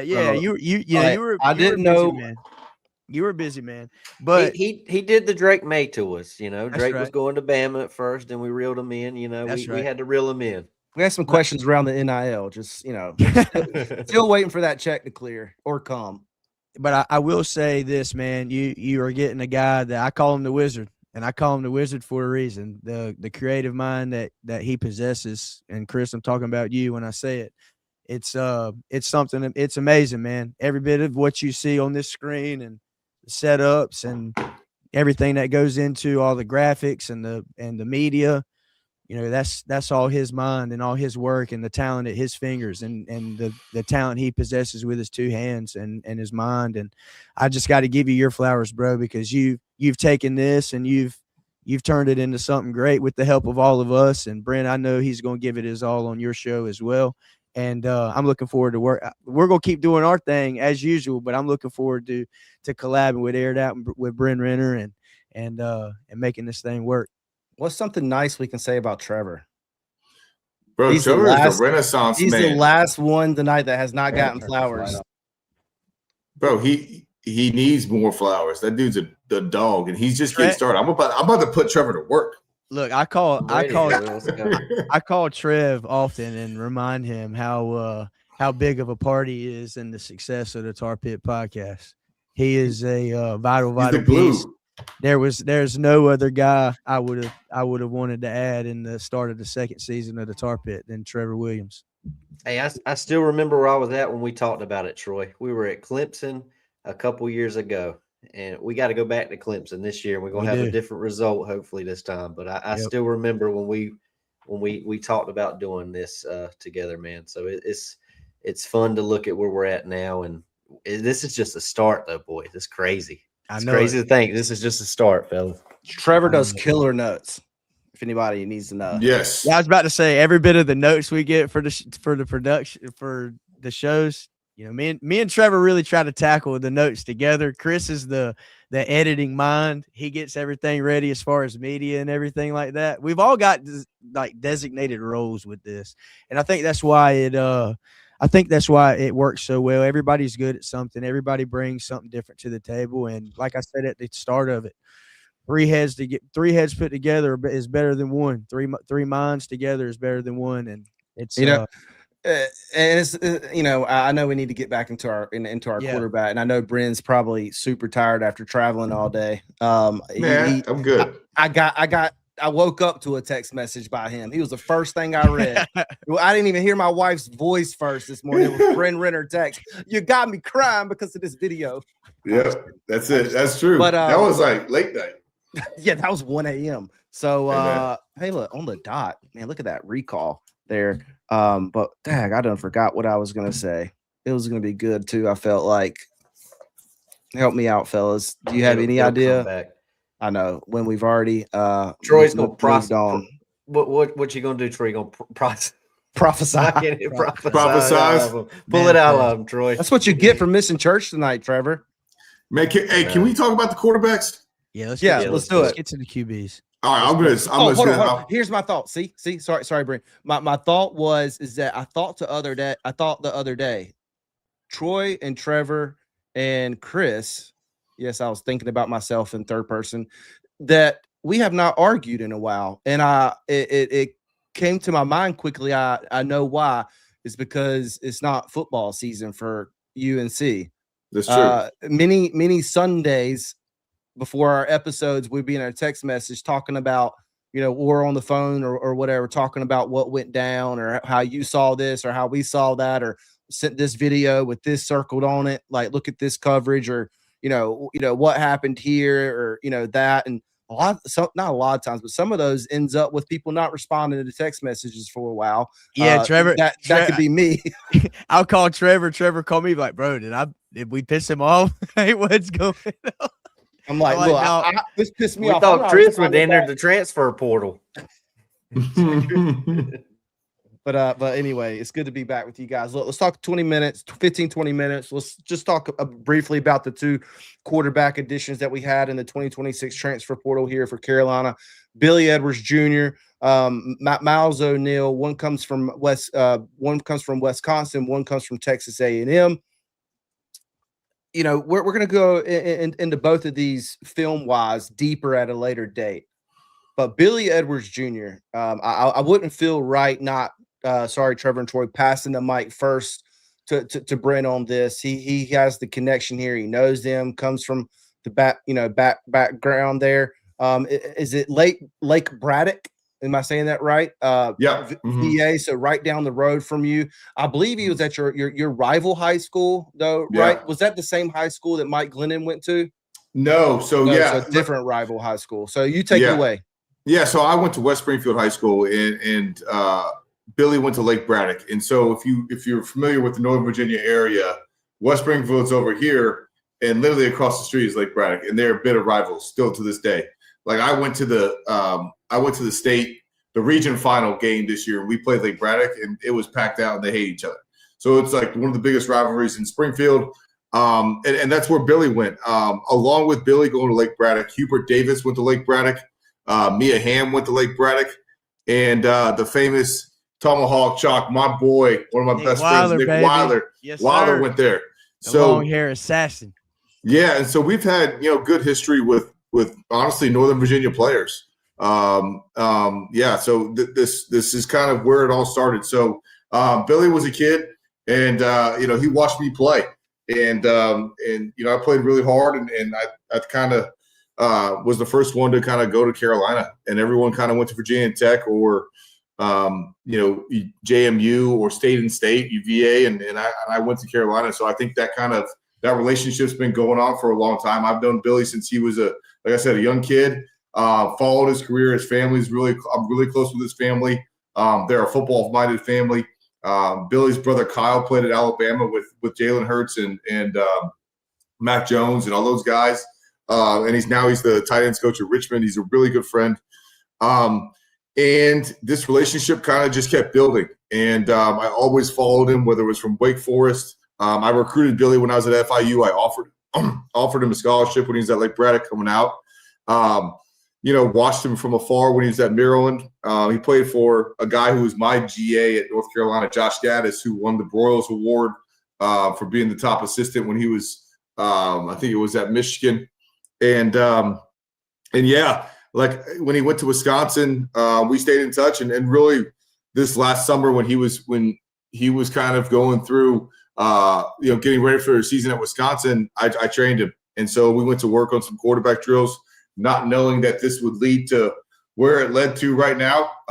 Just kind of talking through, his career and getting him ready for, honestly, the NFL after last season. So we were preparing him to go and have a great year at Wisconsin. And then there was a knee injury and early, and he got it granted another year and really just stayed in touch. And I just was kind of a big brother to him and wanted to, as I am with a lot of guys that I've coached. And, I was a coach myself at FIU for 5 years. I love coaching. And I think that relationship with Billy was really strong. And I'll tell you this about Billy. You guys have kind of, seen him a little bit in interactions, but that young man loves football. That young man does everything in his power to be the best quarterback that he can be. I've seen it firsthand. He is a kid that is one of the smartest minds as far as learning systems are concerned, as far as playbooks I've been around. I know I'm a little bit biased because I've known him for so long, but that kid's a warrior. And I think if you look at his career, I don't think he's tapped the surface of who he's going to be. I think it was coming at Wisconsin, but the leg injury, kind of hurt him, and he's recovering right now from that, and he'll be ready to go. I know that. So I'm a little bit biased, but I think that kid's intense. He's a competitor. I think he's what we need in the room. And look, I'm not saying he's going to start. I'm not saying that's not my job to say that. Yeah. I know we all know that the quarterback room needed to improve. Yep. And I think getting Billy and Miles to compete, and I like Miles just as good as Billy. I just don't know him like I do Billy. I think Billy's a guy that you need as an alpha that can lead a program to where it needs to go. I know he can spin it. I've seen what he can do in 2024, and he tore up a lot of teams that are on our schedule. I think he's going to have to earn it. I think he wants to earn it. That kid is one of the most humble kids that I've been around. And if we all, like you guys heard him, tonight, like if you want to hang out with Billy, and Billy's going to lead you. And so I think that's what I'm looking forward to. I think the coaching staff did a great job of recruiting him and doing in doing that. And like my whole goal is to have a quarterback room full of guys that are available to play. And as we saw the last couple of years, you're going to have two in case of injury. Like the last 2 years, we've lost Max and we lost Gio this year.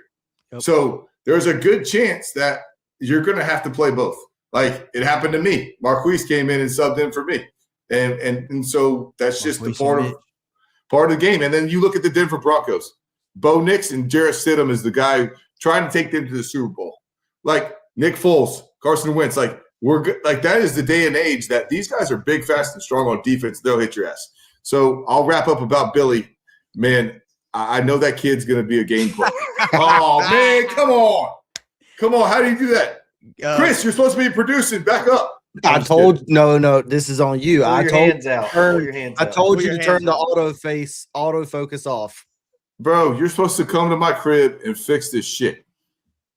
Hey, with Billy, I'll add this real quick. Yeah, I'll please be do. real with you. He reminds me a lot of you, Bryn, with like his competitiveness, his moxie, his, just hearing him like some Wisconsin videos I watched, man, like as a leader you talked about.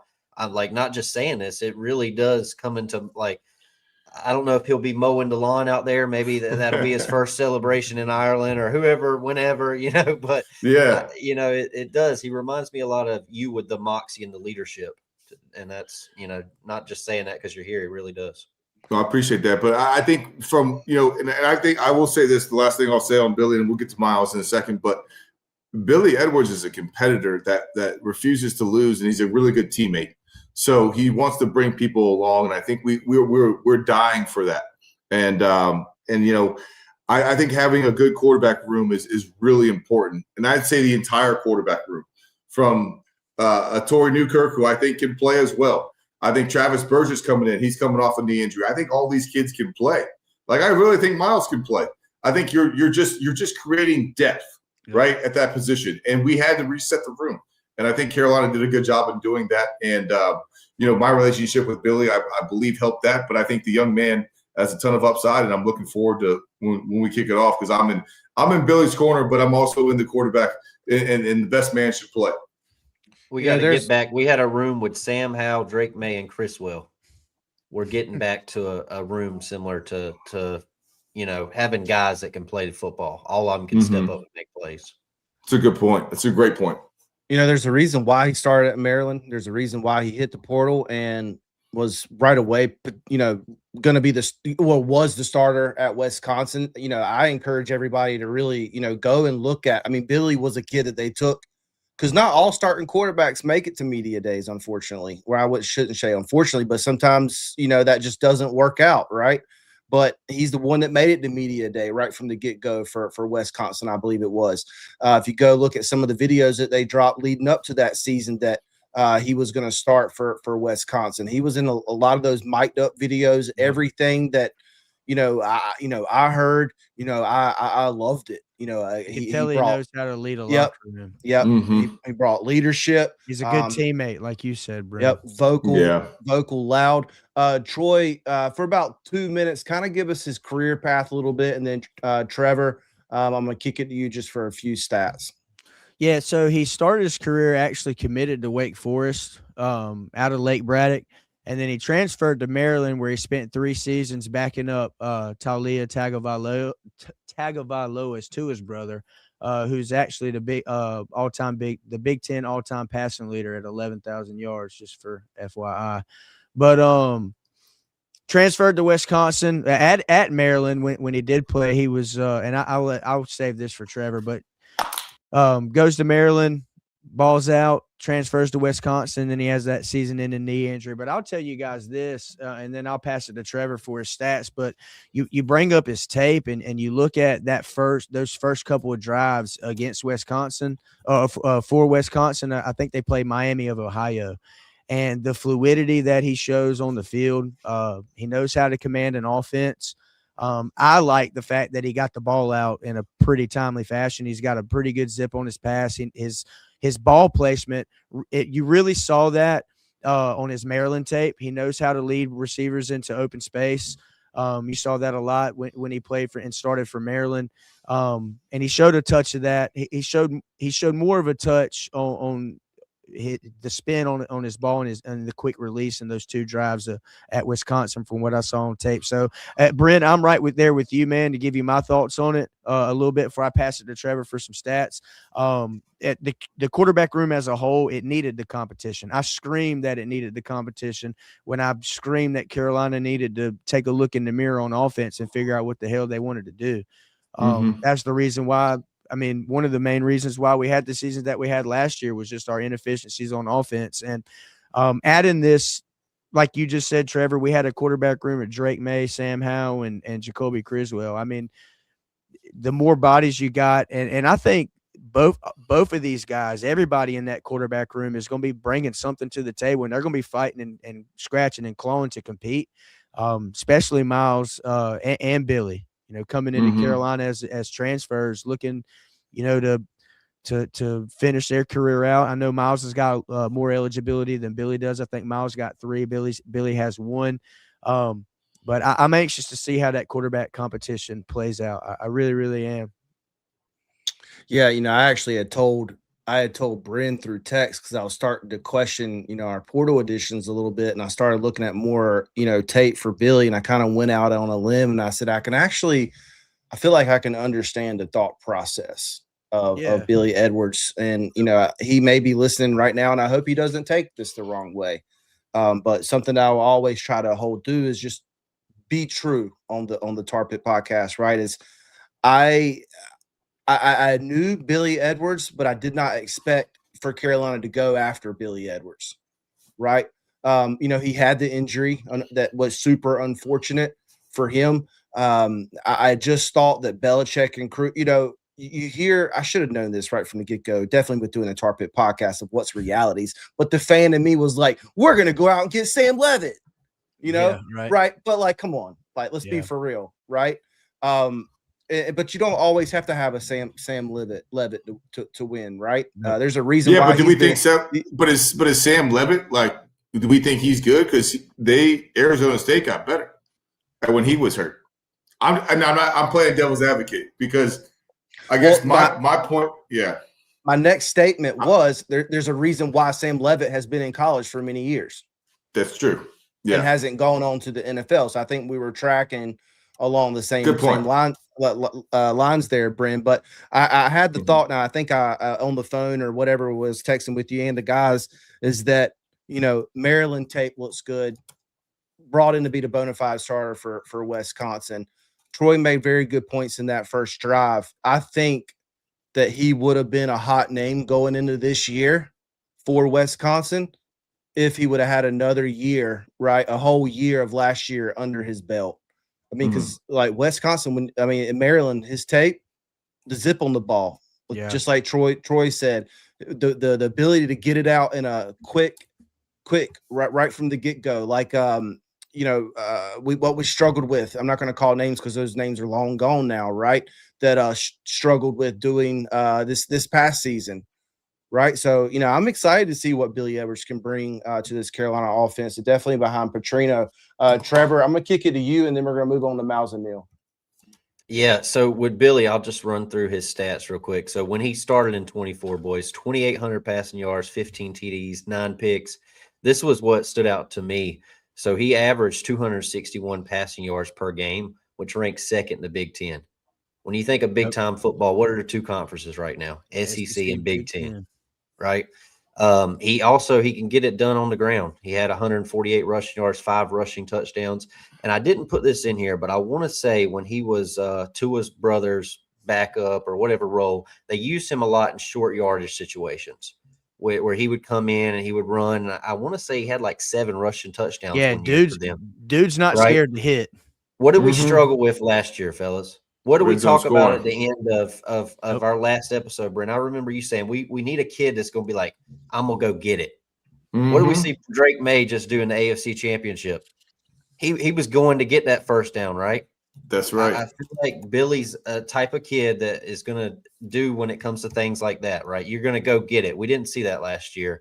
And deeper in numbers. I seen somebody threw it in here that at one point when he was transferring from Maryland, Michigan wanted him.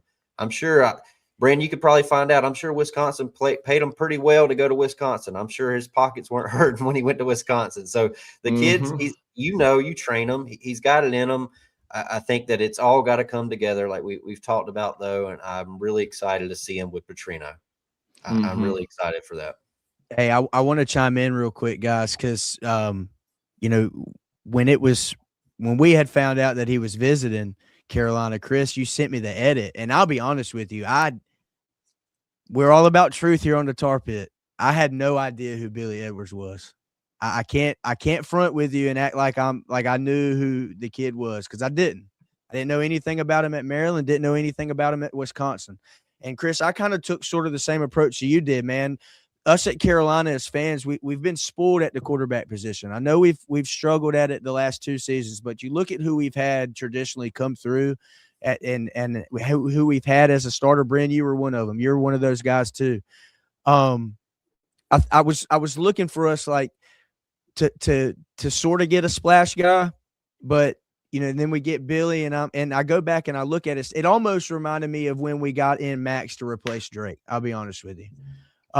But with the Billy pickup, I went back and actually looked at his tape and sat down and looked at some of his film and really paid attention to certain things. And in this day and age in football, you got to have a quarterback that fits your system. And I think Billy Edwards, the intangibles that he possesses from what I've seen in his tape, I think he's a guy that can come in, and if he gets the nod as a starting quarterback and he proves that he's that guy, from what I've seen on tape, I don't see why he can't be a productive quarterback in a Bobby Petrino offense.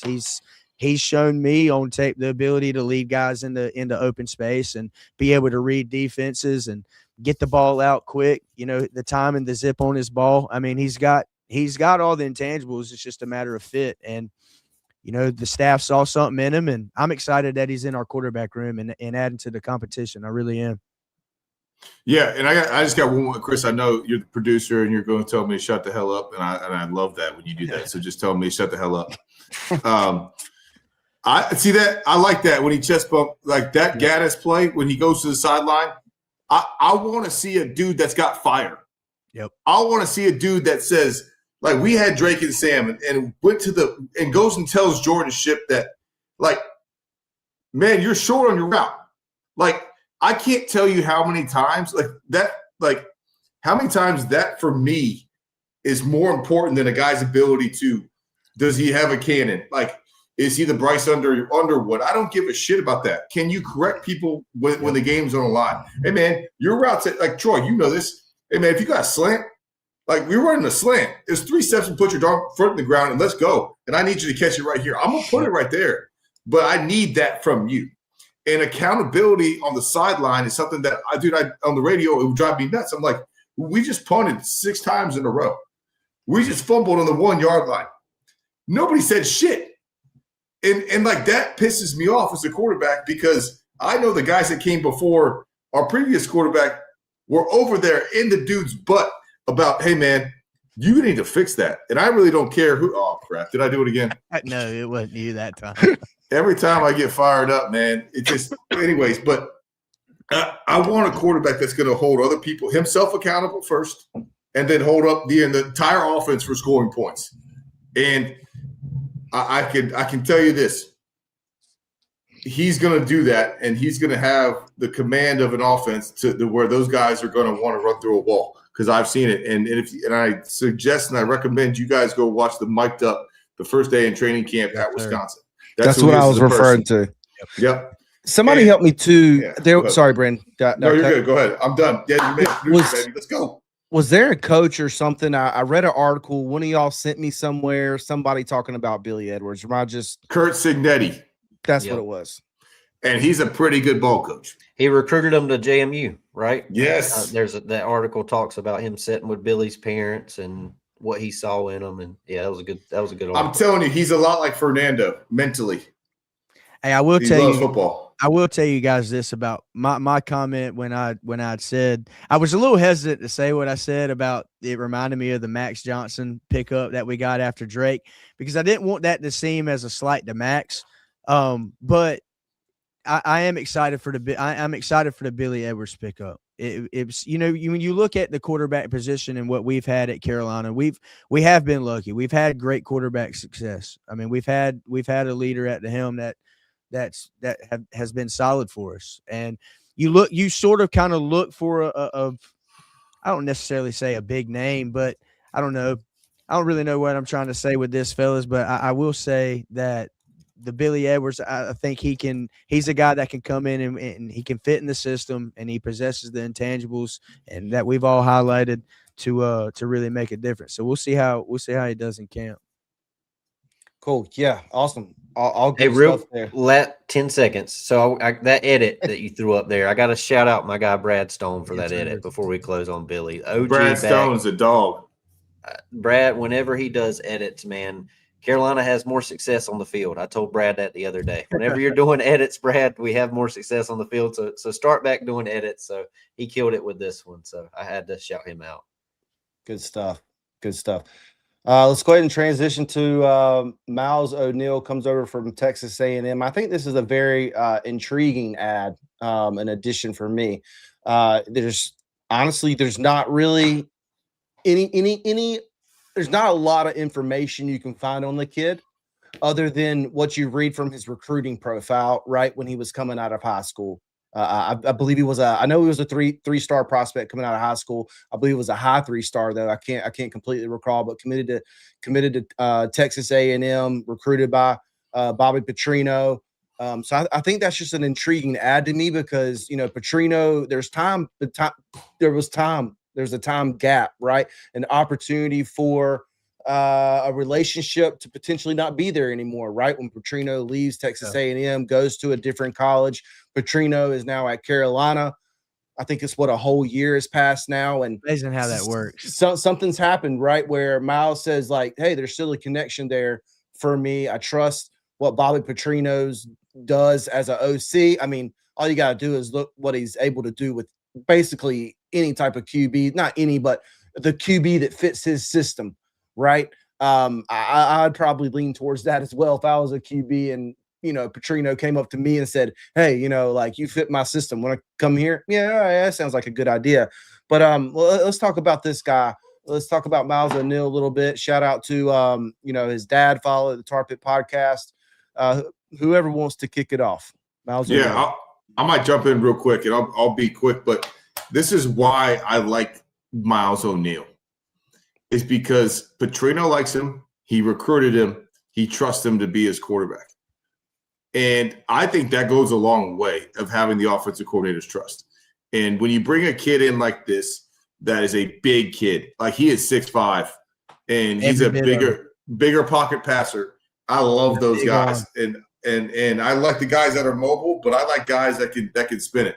And I think this is a great pickup for Carolina because it provides a depth, right? So you got Billy. Yeah, he's going to compete with Miles. He's also going to compete with Ettore, and you're going to have Travis. So you got 4 guys, right, that are all different ages and at different parts of their quarterback journey. And you guys know I'm big on a quarterback journey in that word because everybody's journey is different.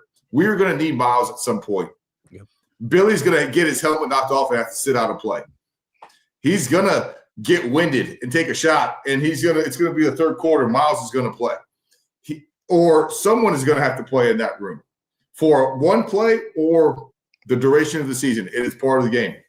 And having this gives Miles the chance to be reunited with his OC, understand the system, be in the system, be a part of the Carolina, be a part of the backup role. Like I said, we mentioned it tonight. I was a 2-year backup. And when we lost to Tennessee, when we beat Tennessee in the Music City Bowl, that was a hell of a game in overtime. I love it. That pissed me off so bad. Yeah, and I sent a text to every single guy on the team, and I said, our time's coming, and this is my time. And so you have that type of energy where I sat 2 years, I was ready to play, and I was ready to perform. And I think that's a big thing where it may work out where he doesn't have to have pressure on him to start right away and he can learn. And it may work out that he might win the job and he's got to go play right away. No one is ever going to understand. We're not coaches, but I like to put on my coach's hat and say, look, I really like our quarterback room right now. I love Travis Burgess. I love Torrey Newkirk. I think they can all play. And, I think this is a good time to reset the room. Yep. Billy's got 8 months with us. And then someone else is going to have to step up and we're going to be in the same situation. But at least you're doing it with a guy that's big, strong, highly recruited out of high school. And the Hun School in Mass is a really good school. And we're excited to have him. I'm excited to meet him. I'm excited to get around him. And I know other people are too. And he's coming to a quarterback fraternity that has a long list, including the guy that's going to play on a Super Bowl, being a part of it. Hey, I'll say this about Miles. The thing that I like the most about this pickup is the fact that he's got 3 years of eligibility. And like you said, Brent, it may be a situation where we see him week 1 against TCU in Ireland. It may be a situation where he comes in and is in a different role, a backup role, or whatever it may be. You get a guy that has 3 years of eligibility, that he's 6'5", every bit of it, with a huge arm. I did go back and watch some of his burn that he did get at Texas A&M. I think a lot of it is just, being comfortable out there, playing limited snaps. You know what I mean? So it'd be interesting to see what he does and once he gets his feet up underneath him at Carolina. But the thing that I like most about this pickup, and we'll see, what he does in a Carolina uniform, but I like the fact that you get a guy that you've got 3 years of eligibility. Like you said, if Billy's the guy, he's got 8 months with us, and then you got to find somebody else. And Matt, if Miles sticks around, can stick around and make something of his Carolina experience, then we've got a guy that can produce and we can lock him in, and that's the quarterback for the future. So it's an intriguing pickup. That's the aspect that I like about it, and we'll see what he does in camp.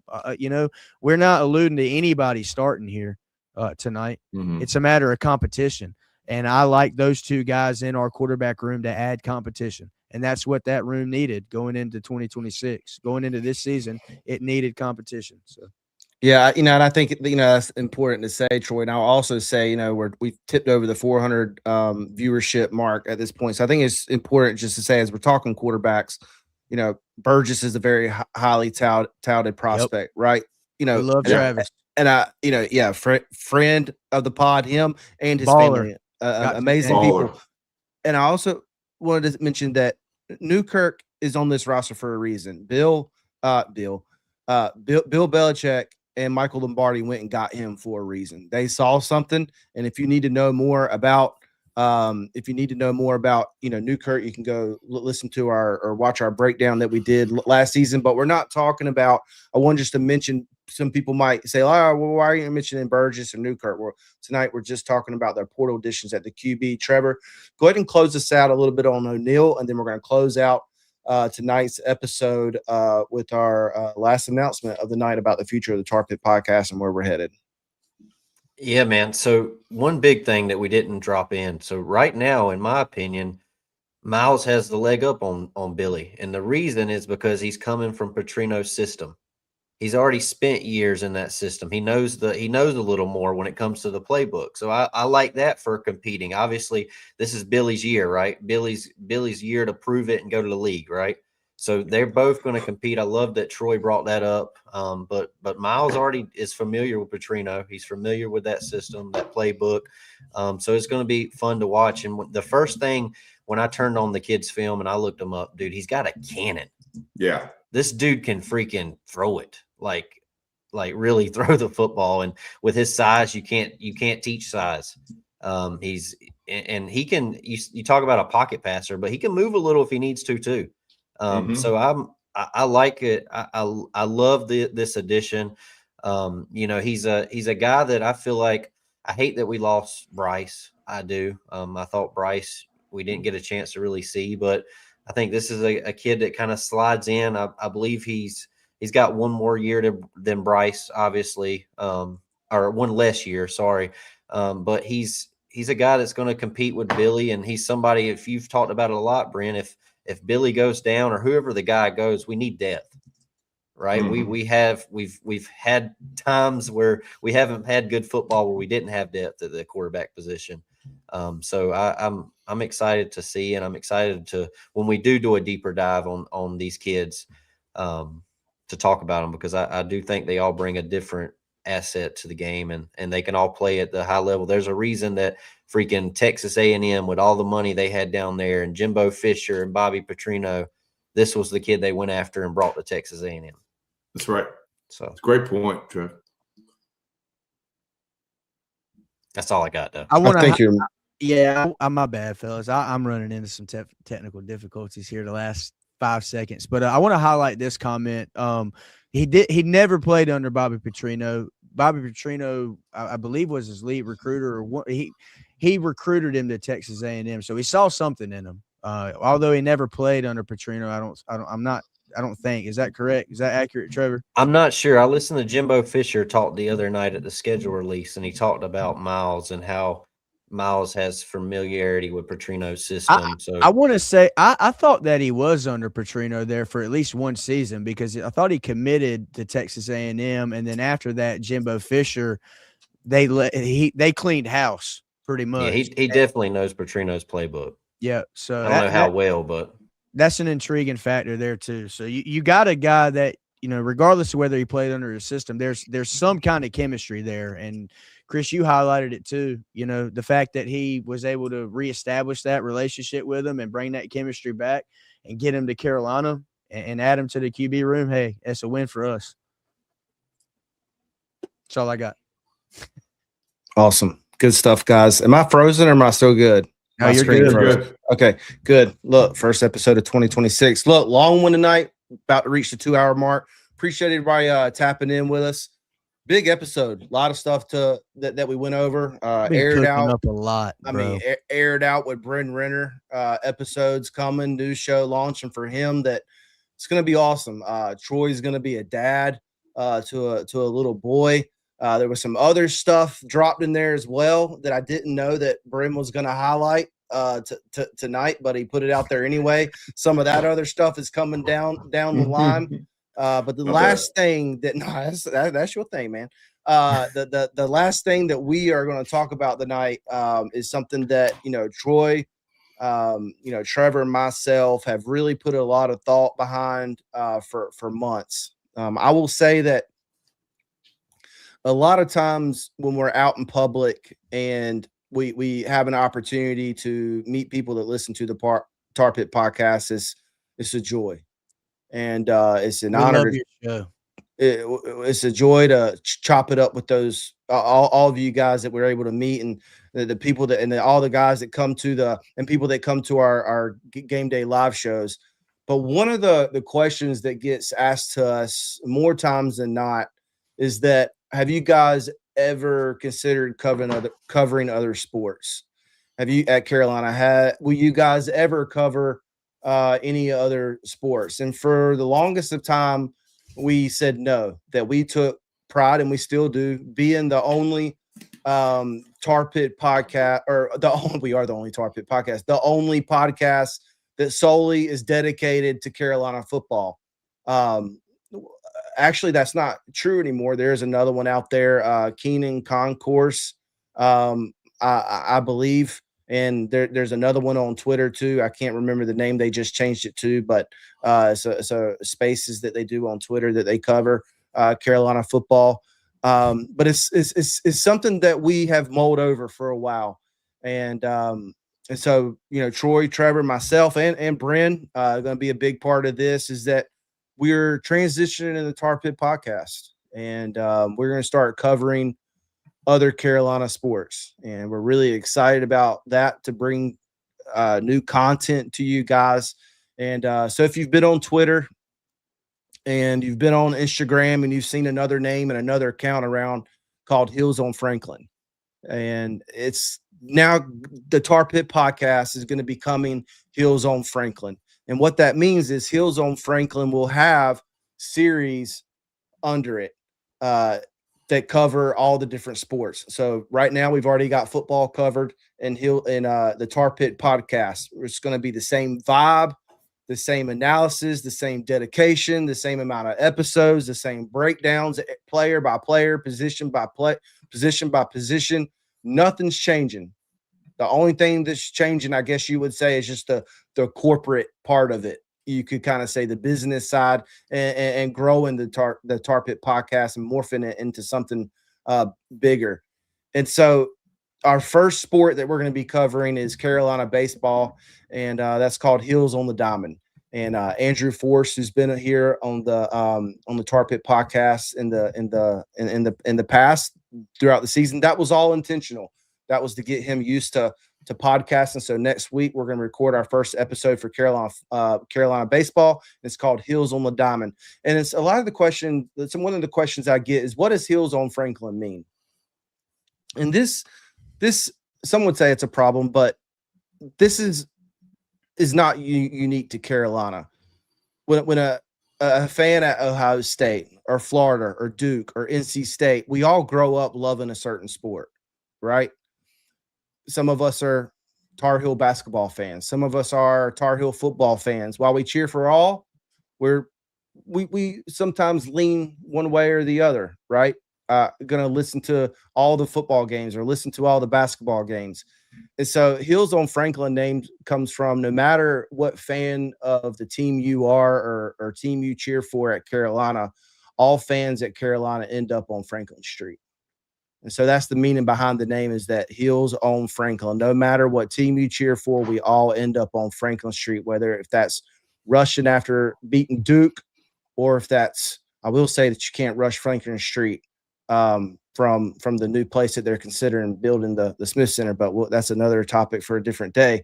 Or rushing Franklin Street after a national championship, right? No matter what team you cheer the most for, you can find all Tar Heel fans on Franklin Street. Troy, Trevor, I want to kick it to you a little bit just to kind of get your thoughts and the vision behind this. Yes, we are going to be covering Heels on the hardwood eventually with basketball, but we're just not going to start throwing every single sport into this. We really want to do a good job in providing the best content that we can for you guys. So we're going to be bringing in other hosts that can help out with other sports that know, because I know basketball, but I don't know it like I know football, right? I mean, I understand screens and different play designs, but I also don't have a passion for basketball like I have a passion for football. And so we want to do our due diligence in finding the right host for these shows. And we've done that with Heels on the Diamond in Carolina baseball with Andrew Force. He's a season ticket holder, graduated from the J School of Carolina. So he's going to fit in right in with you guys. But Troy, Trevor, just shortly, kind of just talk to us a little bit about that. And Bryn, I want to get your thoughts as well. Yeah, so I'll kick it off.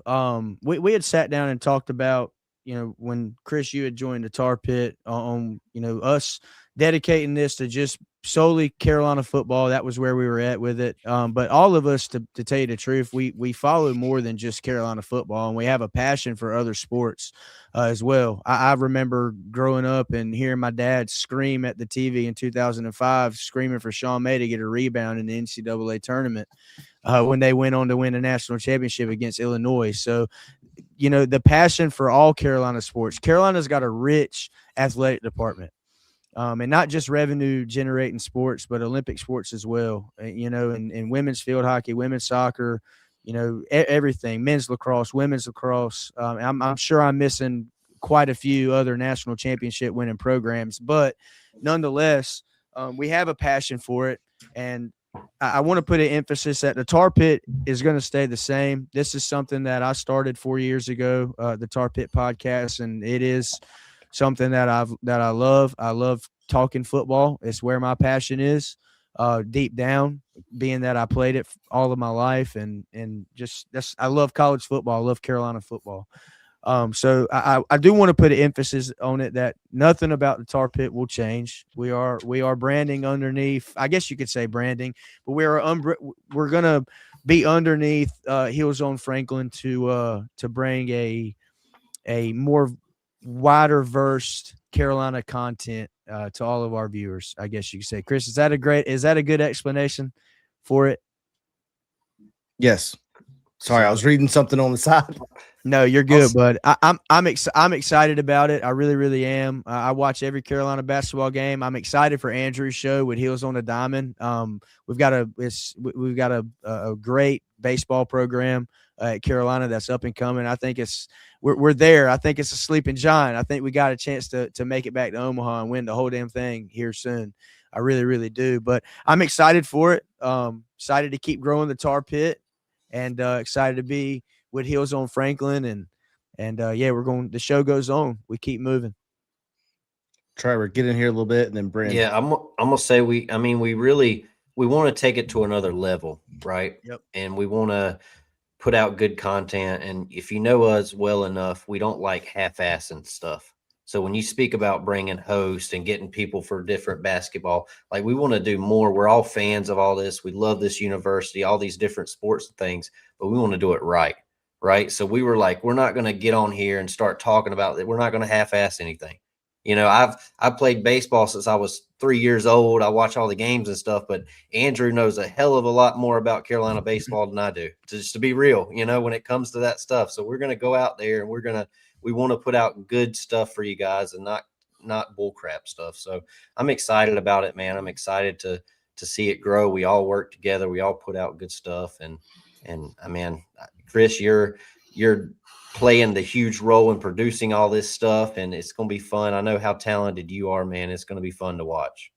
Yeah, and Trevor, I think what a lot of it boils down to, right, and I appreciate those kind of comments, is that we take a lot of pride in being able to talk about the sport from an educational standpoint, right? Teaching about the sport, play design, breaking down plays, and so when it comes to that, when having other podcasts around basketball, women's basketball, we want to be able to have hosts that can break down plays with the fans, teach them the game. And I'm not the one for that, right? I'm okay with admitting that. I can help you with football, but I cannot help you with helping you break down play design, right? And I'm not going to fake that either. So I think that's just where it comes for us, is that we want to do our due diligence, and we don't just want to be podcast that gives you stats. You can go to the game log on ESPN and figure that out. It blows my mind that there are podcasts that just gives you stats and calls it a day. And they have thousands of viewers. It's like, you could have just read the ESPN article. But anyway, Bryn, kind of give me your thoughts, sir, about this. And then Troy. Yeah, I am so fired up. I will say this. I think there's only been a handful of guys that have played both sports in college at the same time. I was one of those guys. And I got a chance to be on the baseball team with Mike Fox, and Scott Forbes was the pitching coach, and Scott Jackson was the hitting coach, and Bryant Gaines I played baseball with. Jesse Wiersbicki was the catcher from JUCO that we got. Unbelievable guys. I had dinner with Scott Forbes at S&T's, my favorite place in Pittsburgh. And I baseball means a lot to me. I went to, a ton of games. I still do. My parents are season ticket holders to the baseball games, and I still go back. Those guys are really close to me, and were vital in my career. I rode in Scott Forbes' red truck after a spring practice game where I threw a freaking touchdown pass and hopped in the truck, and I was playing against Maryland the next day, starting at first base. And that's a true story. And I started in football. I started in baseball before I ever started in football, and they gave me that opportunity. And Chris and I have talked about it, and also the boys, man. Like, this place is so rich in tradition across every single sport. There's 23 sports on campus, and that is incredible to where we want to go. And I think with Chris's vision and Trevor and Troy all on board, and we're going to be one big unit here covering a wide variety of things. But once again, it starts with leadership, and I think this. We're all going to attack this thing full speed and be the one-stop shop for all things Carolina athletics here soon. I'm excited for it. I'm thrilled to provide people the in-depth breakdowns like we do for Carolina football. And that's going to continue too. The one thing about the Tar Pit that we pride ourselves on is putting out Chris, you talk about educating people on the game, all 22 film breakdowns, having Bryn, JJ on to give their, insight and their knowledge on things that we don't really know about or don't think about. You know what I mean? So taking that approach to what we do here at the Tar Pit and putting that energy and that mindset into something different is going to be fun. It is something different. I'm looking forward to it, and it's going to be a big thing. I'm excited for the takeover, fellas. Yeah, I mean, that's our promise, right? Just to piggyback off that off of that really quick, Troy, is that and this is the last thing because I know we need to close, is that I'm not saying I'm gonna be the last thing. If y'all want to add something, whatever, right? But I'm not I just lost my train of thought. Dag. Happens to the best of us, right? I think you were going with us putting out quality content. Nothing is going to change with the Tar Pit podcast. That was Troy's response to me when I brought this vision to him, is that nothing can change. And I was like, yeah, we can change. We can just get better, right? We can provide more. If anything, I want to highlight my guy's comment. We're going to put out more. I mean, in season, we were putting out 2 to 3, right? 3, right? A week. So, even next year going in, we'll have the all 22 2 days after each game, right? And we're going to provide an episode that's educational, breaking down the games from a film perspective. Looking at this, looking at that, drawing on the screens, the whole 9 yards. It's going to be free, uploaded to YouTube or a live episode. We haven't figured out how we're going to do it. All we know is going to be free. It's going to be free to the public because you guys and fans deserve that. And so we're going to give you that. I don't have anything else. Bryn, Trevor, Troy, y'all ready to get out of here after almost 2 hours and 15 minutes? Season 4 is here, boys. Let's go, baby. It's an exciting time, and I'm happy to be doing it with you three fellas. And let's get it. Let's get it. Look, so I'm going to close this out real quick. Bryn, Troy, Trevor, appreciate you guys tapping in with me tonight. I've fully enjoyed being with you guys tonight, man. I wouldn't want to be anywhere in the world except right here with you guys. Actually, I would want to be in person. That's what I would want to do. I would want to be in person and doing this like couch chairs, chilling, talking ball. But look, we are. I can't end the episode without talking about our friends Tailgate by Shrunken Head on Franklin Street. Use the code TARPITPOD, get 15% off your whole order year-round, online or in store. You can use that at Shrunken Head or just one store over, Tailgate at Shrunken Head. One's more of a boutique. One more is your one-stop shop for all game day gear. Tar Pit Pod is the code. 15% off your whole order year-round. They got awesome hats, shirts. Bryn even asked me on my little photo on my Apple thing, man, where'd you get that cool hat? I was like, man, come on, you got to know the spot. Tailgate by Shrunken Head. And then also home of our game day live shows, 140 Social. Look, you can hit Trevor's DMs. He will tell you right from the get-go that burger is awesome. I still haven't had the milkshake yet, the spiked milkshake that I've been talking about for so long, but I did. I didn't have a spiked one because it was my 8-year-old's. It was not spiked, but I did try the milkshake and it was really good. But I can vouch for that. The beef plate is good. The wings is good. The bone-in wings, the boneless wings, the drinks are good. I've not had it all, but I've had a lot of it. It's good. I'm not sure what Troy can vouch for. But sanitation score is good too. Hopefully yeah, Trevor will always say that they have 100. So with the biggest screen on Franklin Street. Biggest screen on Franklin Street. So let's get out of here. Look, we appreciate all you guys being with us tonight. Look, Air It Out with Bryn Renner. Right now, you can find that on YouTube, Instagram, and Twitter.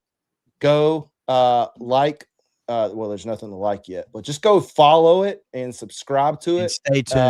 And stay tuned for some awesome episodes for that. Again, it's Air It Out with Bryn Renner. You can find that on YouTube, Twitter, and Instagram coming real soon. We'll be recording our first episode of that in the next week or two. And also, look, we're almost to 1,000 subscribers for Tar Pit Podcast on YouTube. And on Monday, remember, Monday, the Tar Pit Podcast YouTube is changing over to Heels on Franklin. And you'll be able to find all of our Carolina coverage there. Let's get out of here. Until next time, go Heels. Go Heels. Go Heels. Hey Tar Pit crew, thanks for hanging with us today. Quick shout out, today's episode is powered by Untapped Sports Network. Big thanks to them for the support. If you like this episode, do us a favor, like it, drop a comment, and share it with a friend. That kind of support goes a long way in keeping the podcast rolling. Make sure you're subscribed and following the Tar Pit Podcast on whatever platform you're listening on right now. And don't forget to follow us on social. We're on X, formerly Twitter, TikTok, Instagram, and YouTube. Just search the Tar Pit Podcast and you'll find us. Until next time, go Heels.